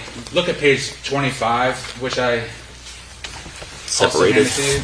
Yes. What time on Sunday, September 8th, is that text message sent? This text message is sent at 3:49 p.m. So that would be roughly three or more hours after Kathy sent the text message that she would expose the defendant for the murder the year previously, the message that she sent the defendant? Yes. Now, if you could please read to the jury, what is it that Kathy texts her mom that pertains to the motive text? Damn, glasses now after reading this. It says, "Tell Collin the recordings of him admitting to killing blank and planning the murder. There are 4 from my Ring camera and are all going to Bob, Susie, Amanda, and Chris at 3 p.m. today, period. Plus the recorded audio from Blank's iCloud account where Collin told his dad he hated me and I was an evil bitch are being sent to. Dad is sending me his recordings of Collin telling him how he planned my murder back in February. Audio, video, email, text, and phone records are all being sent. For the record, no, you cannot have a single one. Your attorney can request them. So can Collin's. Good luck hiring one because the 751 clearly states I have to be medically incapable of caring for Collin, and I am not. You can't keep him from me. You can't hide him. He can't allow him to stay at an empty house 3 hours away when he blew up my microwave. You complained about him. He threatened you in February. But all of a sudden, you take him in, and I'm supposed to just let you steal my son. That's not how this works. Have your attorney call Eric Reyes on Monday so they can coordinate. I know you won't return Collin, and I know he is hiding because the car is not there at your house. I'm giving the police your number and DCF's your number now. They also have all 3 addresses. Also, your dog Freddie is not registered in Polk County with a dog tag. That's a fine. And you owe taxes on your other trailer you sold in the same neighborhood, and the HOA doesn't like you. So is it a fair statement that Kathy told both the defendant and Kathy told her mom that she was aware of the way Collin had told Mr. Wantis he was going to murder her? Yes. So that wasn't just known by Robert Wantis, but Kathy knew that, correct? Stand.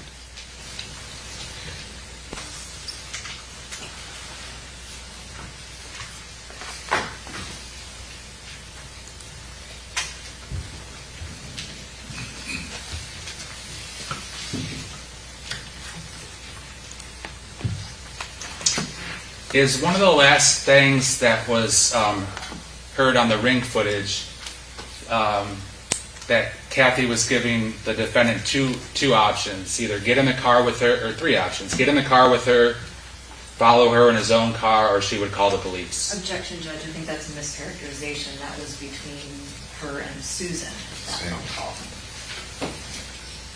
Do you recall similar text message things about that? Yes. Now, I mentioned earlier about some of the photographs that would be attached to certain text messages that would be sent between Kathy and her mom, and Kathy and the defendant.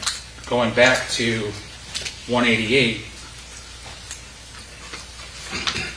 to publish some of those photographs.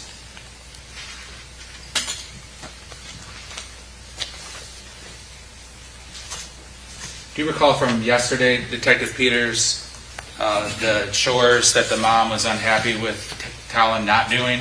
Yes. Did Kathy end up doing the chores herself? Yes, she did. And did she send text messages to her son where she showed him how easy it was for her to complete the chores? Yes, with photographs of the areas that she cleaned. And it's now publishing for the jury's benefit from 188. Is that I don't know if that's a video or a screenshot of a video, but from the living room of her working? Yes, that's a screenshot from the Ring camera in the living room. That would have been on Saturday, 3:37, is that correct? Yes. After the defendant already left the house? Yes. Tell the jury about what Kathy's doing in her backyard there. That's the backyard of their residence, and she appears to be rolling up some extension cord connected to what I would say is a weed eater. And what day, time on Saturday, September 7th, did she do that? 6:20 p.m.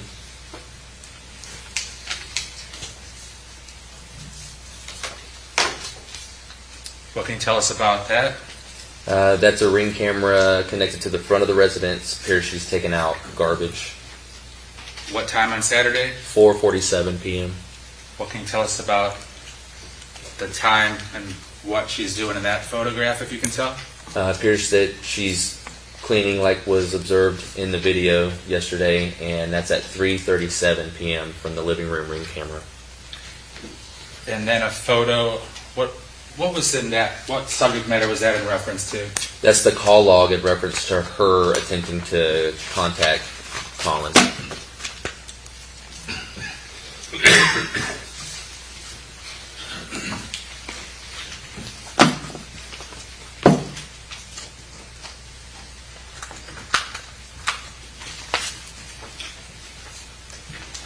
Now, of course, there's many, many pages of text messages.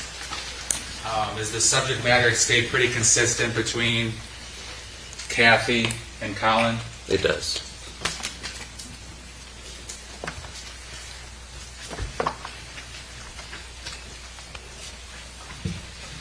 Now, finishing up with the Cellbrite report, going to 196, some of the photographs, correct me if I'm wrong, but some of the attachments / photographs that were accompanied by text message that Kathy sent Susan. We'll begin with a certain one. What can you tell us about that, Detective Peters? It appears to be a screenshot of a conversation between Catherine and Collin. And help explain at the top of the screen, what does it say and whose phone would this be? It says Collin.Griffith@iCloud.com. That'd be Collin's phone. And read to the jury, if you would, what the conversation between Kathy and her son was. It says, Mom, believe coming from Collin. She says, Collin, what's going on? He says, you told me to leave. She says, I told you to leave because you were scaring me. You hurt me, Collin. He writes, I'm not doing this with you. And then a continuing text message says, Collin, you need to stop before this gets way worse. If you don't come home soon, you're going to face charges, serious ones. Just stop. This sane thing a year later. Why? You just have to stop, Collin.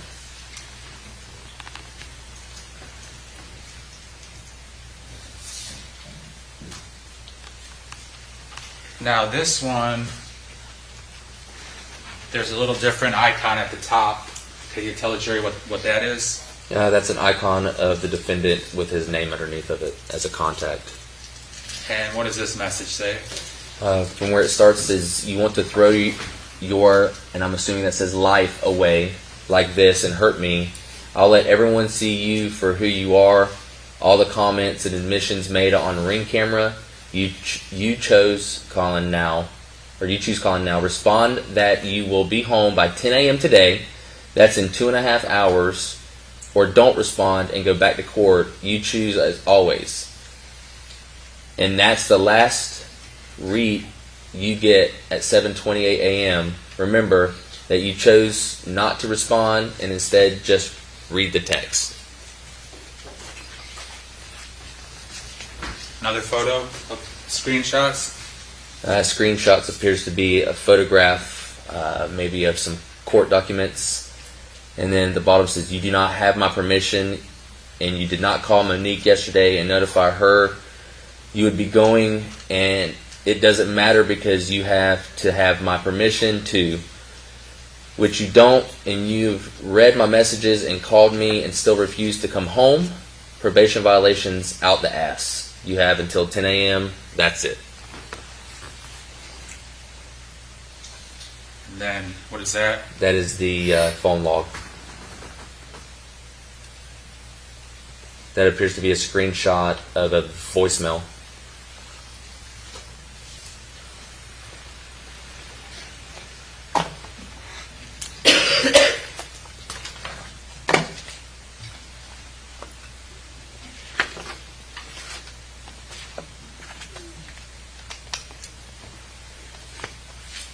And was the subject matter between Kathy sent to Susan, was it largely revolving around Kathy trying to get Collin to come back home? Yes. Did Kathy make any threats to Susan in the text message that she was going to do physical harm to Collin? No.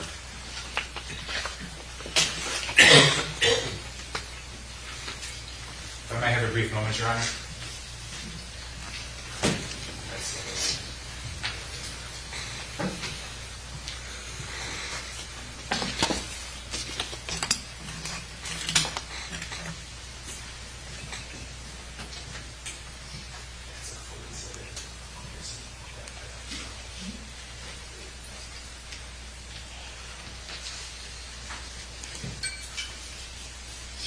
I don't have any further questions right now, Your Honor. Ross? Judge, could we take our mid-afternoon break first? Thanks. All right, folks, we'll take 15 minutes. Please leave your notepads in your chairs. All right, please.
Well, I'm the OP paperwork judge today. I have a couple of things to take care of while we wait for Mr. Levine. And I can tell Your Honor that they're working on, I think, some further redactions, because there were some words. I'll wait till Mr. Levine gets back.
Please be seated.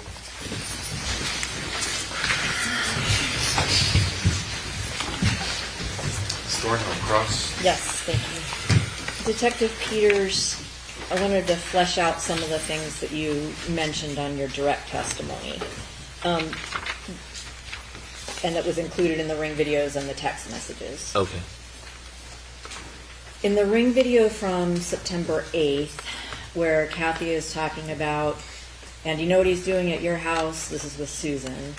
He's playing video games where he's murdering and torturing people. Do you remember that? Yes. And her conversation implied that she sent some screenshots of that video game to Susan to prove her point. Yes. Right? And you've looked through the phone downloads? Yes. Okay, I'm going to approach and show you what's been marked as Defense Exhibit 1 and Defense Exhibit 2 and see if you recognize them. Yes. Okay. And do those appear to be the screenshots that accompanied the text regarding the video games that Collin was playing? Yes. Okay. Judge, I move Defense Exhibit 1 and 2. Any objection to cite it's your case right now? Oh, well. No, Judge, that's fine. I should have asked about doing things out of order. They are received. So this is Defense Exhibit 1. Take a minute. And do you know anything about this video game that's shown in the screenshot? I do. It's a Roblox game, correct? Correct. Rated for kids, like, as young All as ages, 10, up all to ages. adults play it. Right. But it's not limited to, say, adults only because of its violent nature or anything. Correct. Okay. And I'll show what's been admitted as Defense Exhibit 2. Same video game. Yes. So not quite as Kathy described it. Yes. Okay. Now I'm going to jump around a little bit. Going back to the house at 77 Hewlett Drive. You said that it did not appear that there had been a long, drawn-out fight throughout the house. Correct. But by the same token, if someone is being dragged throughout a house by their hair, wouldn't you expect they would be struggling against that? Would I expect there to be struggling? Yes. Unless they were going willingly with the person into Sure. and throughout the house. Right. That's the other option, yes. Right. So if somebody is being dragged unwillingly, and they are struggling, so let's assume that too, Mhm. you would expect items in the house to be disturbed. Possibly. The blood that was on the backpack that Kathy was seen wearing as she's leaving her house on September 8th. I want to talk a little bit about that. You do know that Collin's phone was found in his car, Yes. right? And the 911 call came from Kathy's phone, right? Yes. And that means that Collin had to use Kathy's phone to call 911 Yes. because he was the caller. Correct. And it's possible that Kathy's phone was in her backpack, and that Collin had to go into the backpack to find the phone to be able to make the phone call to 911. It's possible.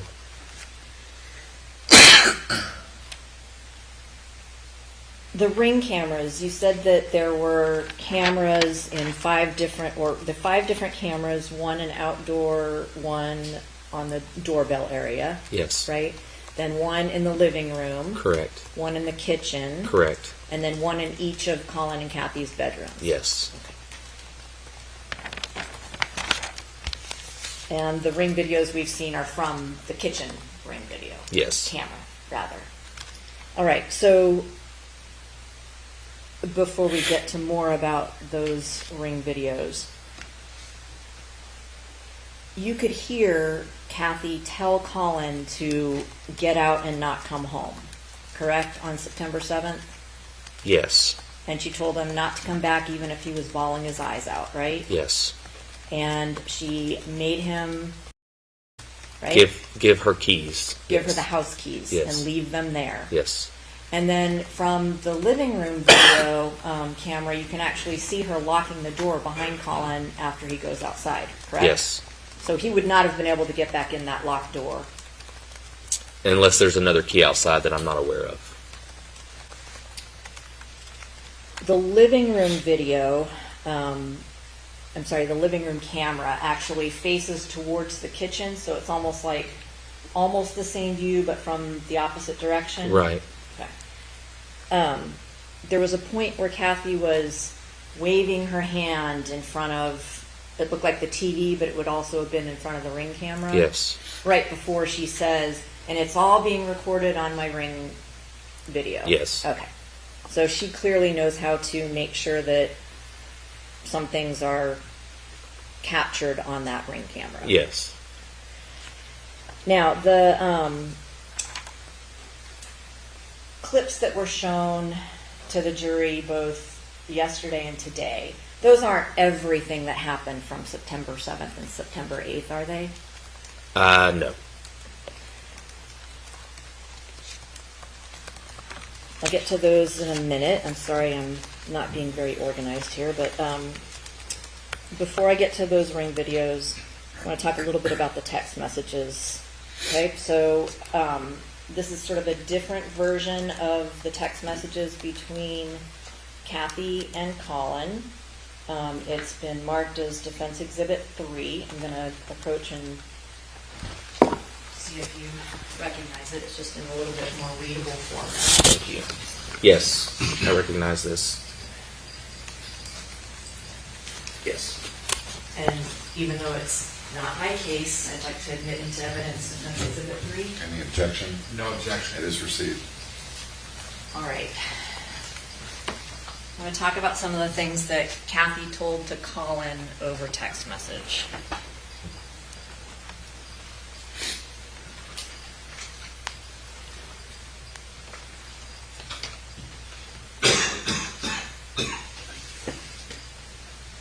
Okay, so can you see it on your monitor as well? I can. Okay, so It's easier to read on this one. on the bottom one from September 7th at 7:01 p.m., she talks about wanting him to return the cell phone and the MacBook that were purchased for his education. Then she said you don't have permission to be at work, which is a probation violation because you refused to do your chores for the day. Are you aware of any probation condition that required him to not be at work? No. Okay. So obviously not an accurate statement, right? Then she says you violated your probation by having physical contact with me. It implies that that happened right before he left, but there was no physical contact that you saw in any Ring video that you've reviewed, right? No. I'm in fear for my safety and the safety of the vehicle which you took in, which is in my name. I am canceling the car insurance policy until you are 18. You may not drive the Jetta as long as my name is on the title insurance. So right there she's telling him it's illegal for him to drive his car, right? Right. But then she turns around and says, drive home right now or you're going to be in trouble. Yes. Do you know if she ever did cancel his insurance? I do not have proof that she canceled his insurance, no. Do you know anything about the title to the car, whose name it was in, anything like that? I believe it was in Mom's name, and I think Collin's name was on it as well. So both people's Yes. You are being withdrawn from college as you have shown yourself to be capable of be capable of taking care of chores around the house, and then she lists them. So she was going to prevent him from continuing his college education over chores. At least that's what she claimed. It appears that way in text.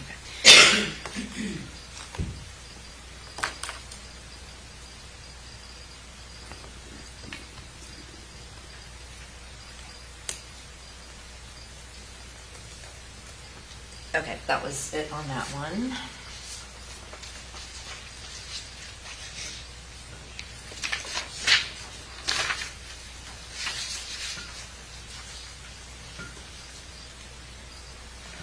Here it says that it's 8:28, I'm reporting the Jetta stolen. You can't drive the car without insurance and without parental consent.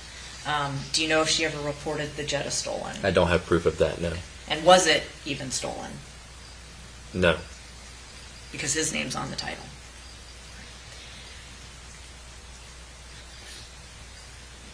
And then she talks about communicating with Detective Lacey. You're aware that he had been communicating with Detective Lacey Zanoniani and that she encouraged him to stay at Susan's house. Yes, through text message. And Kathy actually talked with Detective Lacey by phone on the 8th before she went to Auburndale, right? Yes. And Detective Zanoniani told her to stay home, you don't need to go up there, let Collin stay with Susan. I don't know if it's those exact words, but something of that context, yes. Then, right here, Kathy is threatening to close his Bank of America account so he doesn't have access to, say, money to put gas in his car, right? Well, I don't know the reason, but it is saying I am closing your bank account since it's tied to my name. Okay.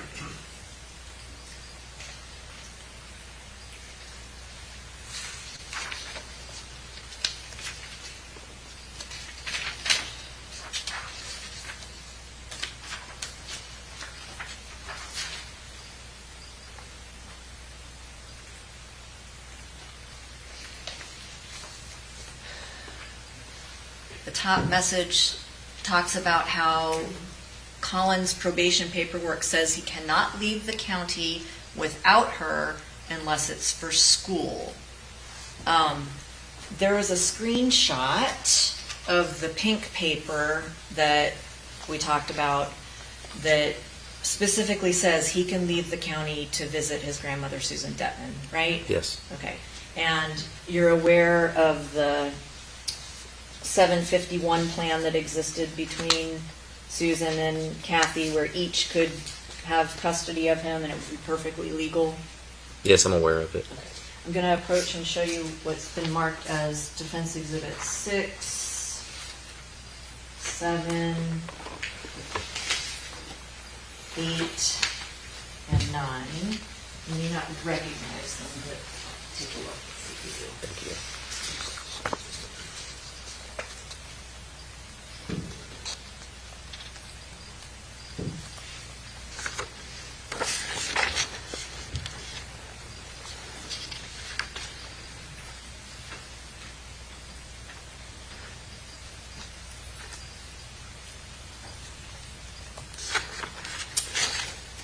So this would be the 751. This is the first time I'm seeing it, but I'm aware of it. Yes, ma'am.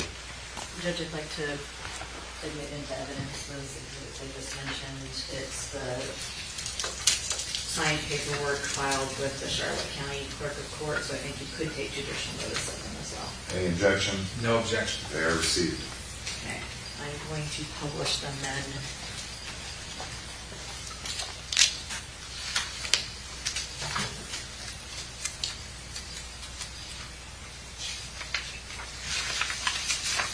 So the first document is a co-petition to establish temporary custody of minor children by extended family. And you would agree that it was signed and notarized by several people, right? Yes. Including Catherine Griffith and Susan Detman. Correct.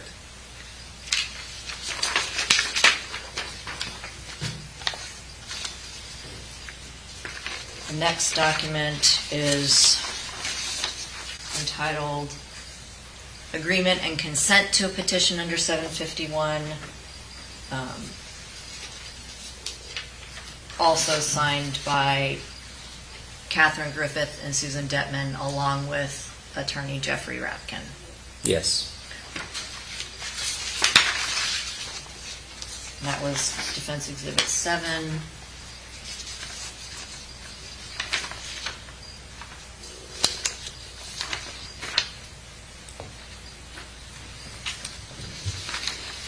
Defense Exhibit 9 is the acknowledgement of service of these documents signed by Catherine Griffith.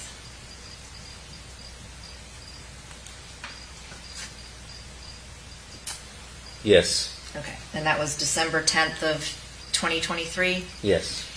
And then the final document, which is Defense Exhibit 8, so out of order. It's an order granting the joint petition. Signed by Judge Mary Evans on, no, it doesn't say. What was filed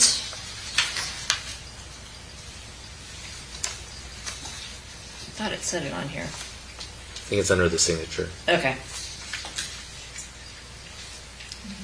It is.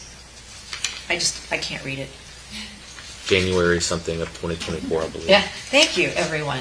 January of 2024. Okay, suffice it to say that everybody was on board with both Susan and Kathy being able to make decisions for Collin and have custody of him. It appeared so, yes.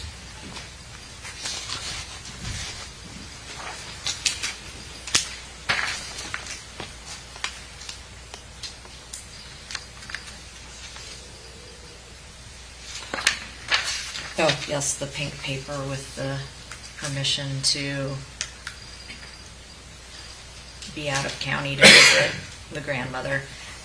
It says that we'll notify Monique. You're aware that Collin did, in fact, notify his probation officer by email yes. that he was going to Susan's. Yes. And it was a weekend, so she wouldn't have answered the phone at her office. There wasn't a response.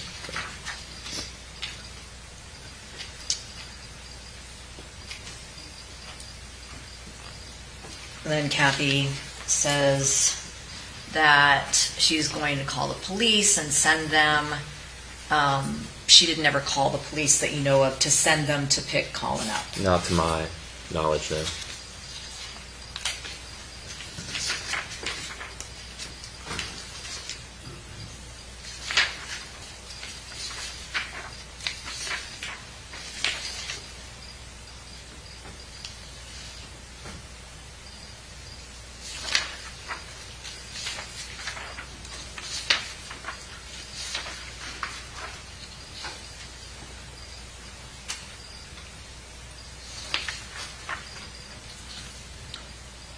Okay.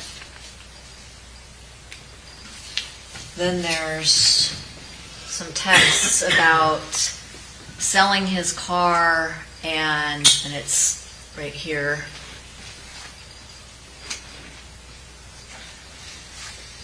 Is that where it was?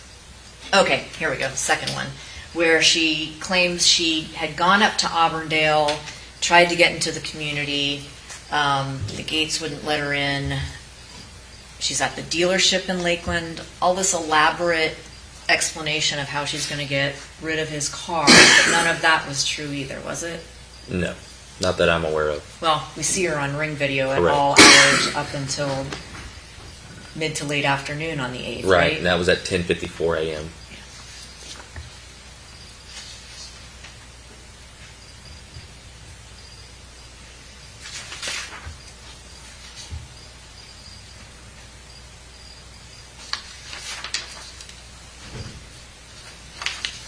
Here she talks about Epic Towing, so she even comes up with the name of a tow company that's going to go pick up the car, and a specific amount of time within which they'll be there. That wasn't true either, was it? I don't have proof that she called a towing company, no. Or that a towing company showed up No. in Auburndale. I don't have proof of that, no. So suffice it to say, a lot of the things that Kathy claimed were just simply untrue. Empty threats, yeah. Are you aware of some texts between Kathy and Collin in late August of 2024 where she tells him that she's feeling down again and is maybe going to go into a facility for a while? Yes. Okay, so I'm going to approach and show you what's been marked as defense exhibits 4 and 5.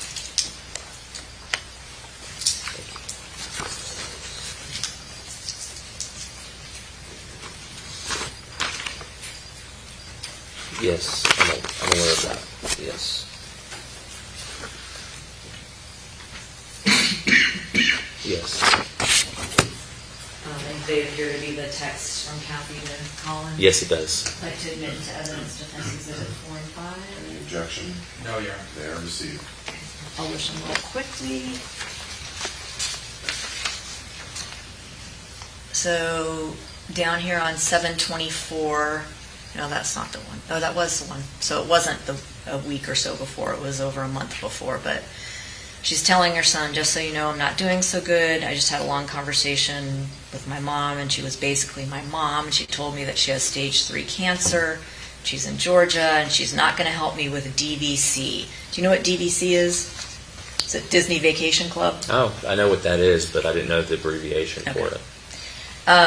And that she could care less, and so in response I got really upset and quit my job. And sorry, so this was not related to her mental health. It was about her quitting her job. Are you aware that she actually quit her job or did not quit her job? I'm not aware. I don't have proof she quit her job.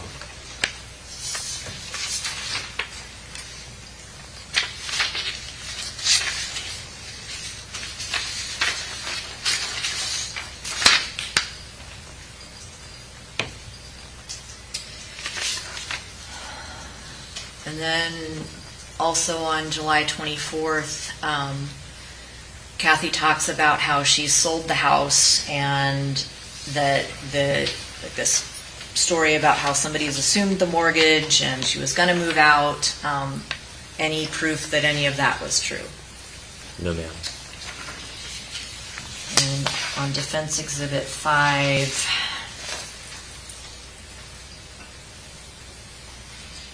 she says that she spoke with Dr. Goldstein today, and Dr. Goldstein wanted Kathy to go to an inpatient facility for some time, and that she was thinking about doing that. So that's what we were talking about Kathy communicating her mental health issues with her son. Intensive therapy, it says, yes. But inpatient for 72 hours or so. Yes.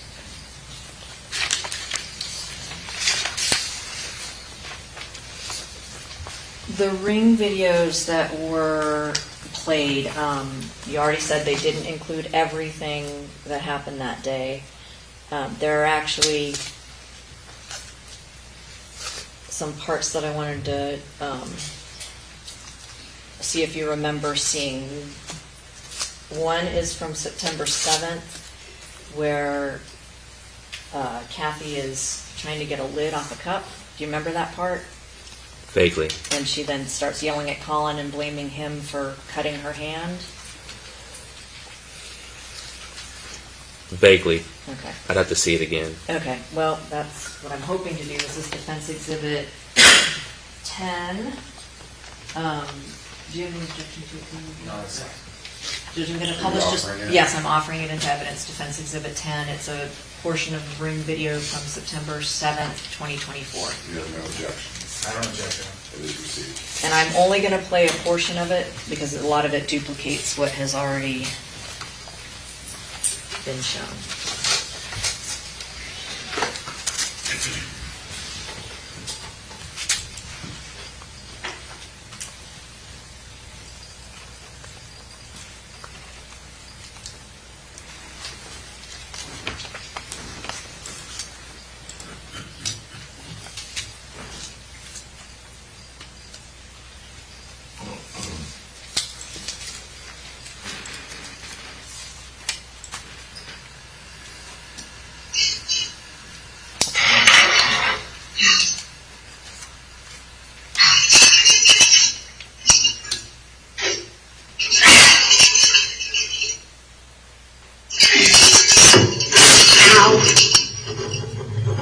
Okay, definitely not Collin did.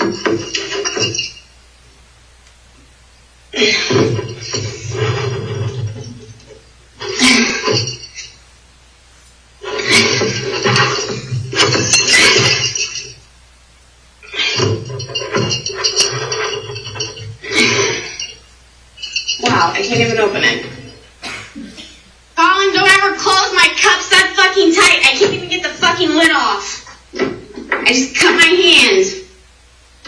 Jesus Christ. I'm in a full-blown sweat from trying to open a fucking cup.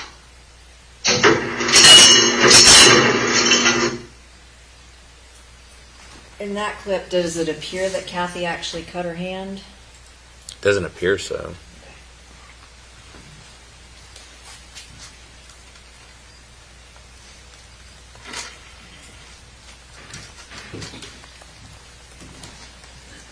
And then finally, on September 8th, we saw a lot of clips of Kathy on the phone with a variety of people, right? Yes. Do you remember a portion that was left out of the exhibit that was already entered into evidence where Kathy says it's not about to be a threat, it's about to be real, shortly before she leaves the house? I think that was played. I think that was played from the kitchen. There's two areas that you can get that same audio from, the living room and the kitchen. I think that was played. Okay. Well, I'm going to play it again just in case. Yes, ma'am. But this is Defense Exhibit 11 from September 8th. I would like to offer it into evidence and just play a portion of it. Any objection? That's fine. It is received. Excuse me. Thank you. 2130.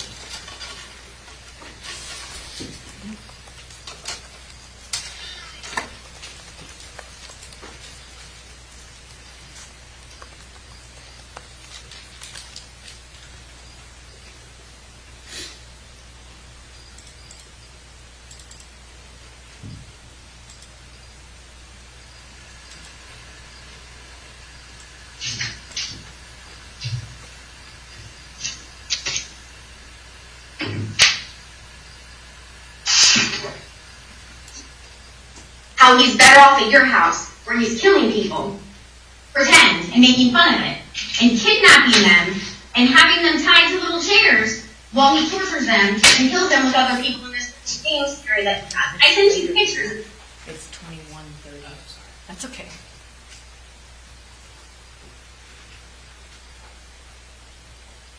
That's good. It's not about to be a threat, it's about to be real.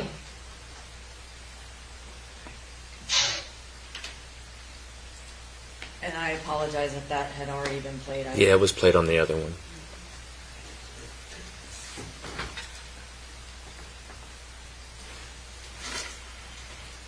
Detective Peters, when you were shown pictures of Kathy and Collin on various trips, you said that they appeared happy.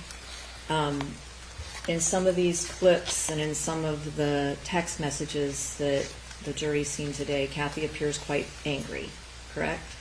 Yeah, she appears frustrated. Yeah, angry. Angry? And it was in that state that she left her house and went to Auburndale against advice from several people, right? I don't know who the several people are, but she did leave at that time to go to Auburndale, yes. And she was yelling on her way out the door. Yes. Okay.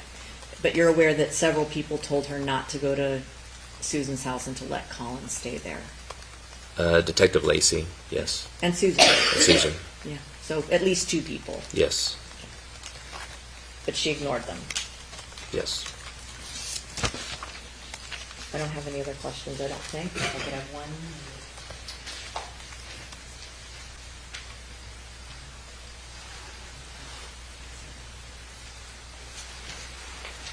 Nothing else? Redirect? Nothing further, Judge. Is the witness released? Yes, sir. For today. For today. All right. If you're needed back, you'll get a call. Yes, sir. Thank you.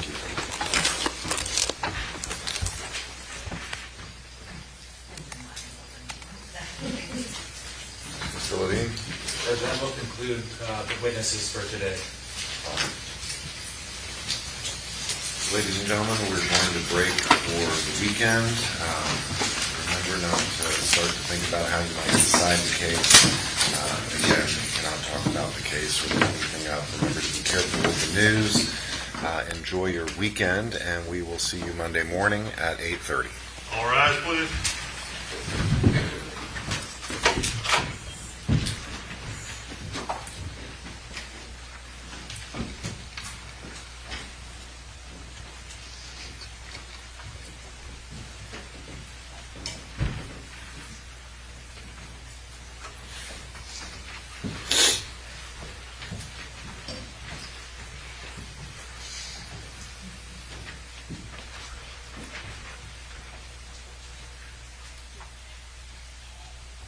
Hey, Steven.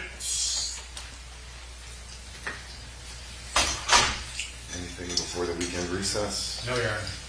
No, sir. All right, everybody, enjoy your weekend. Thank you. You too.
The system's rigged, man, it's time to break free. Eyes wide open, gotta see what I see. Standing on the front lines, fighting for the truth. Lift the veil of lies, it's time to be the proof. Take a stand, don't you back down. Raise your voice, let's shake the town. We're the voices that won't be ignored. Breaking chains, yeah, we're ready for war. With the power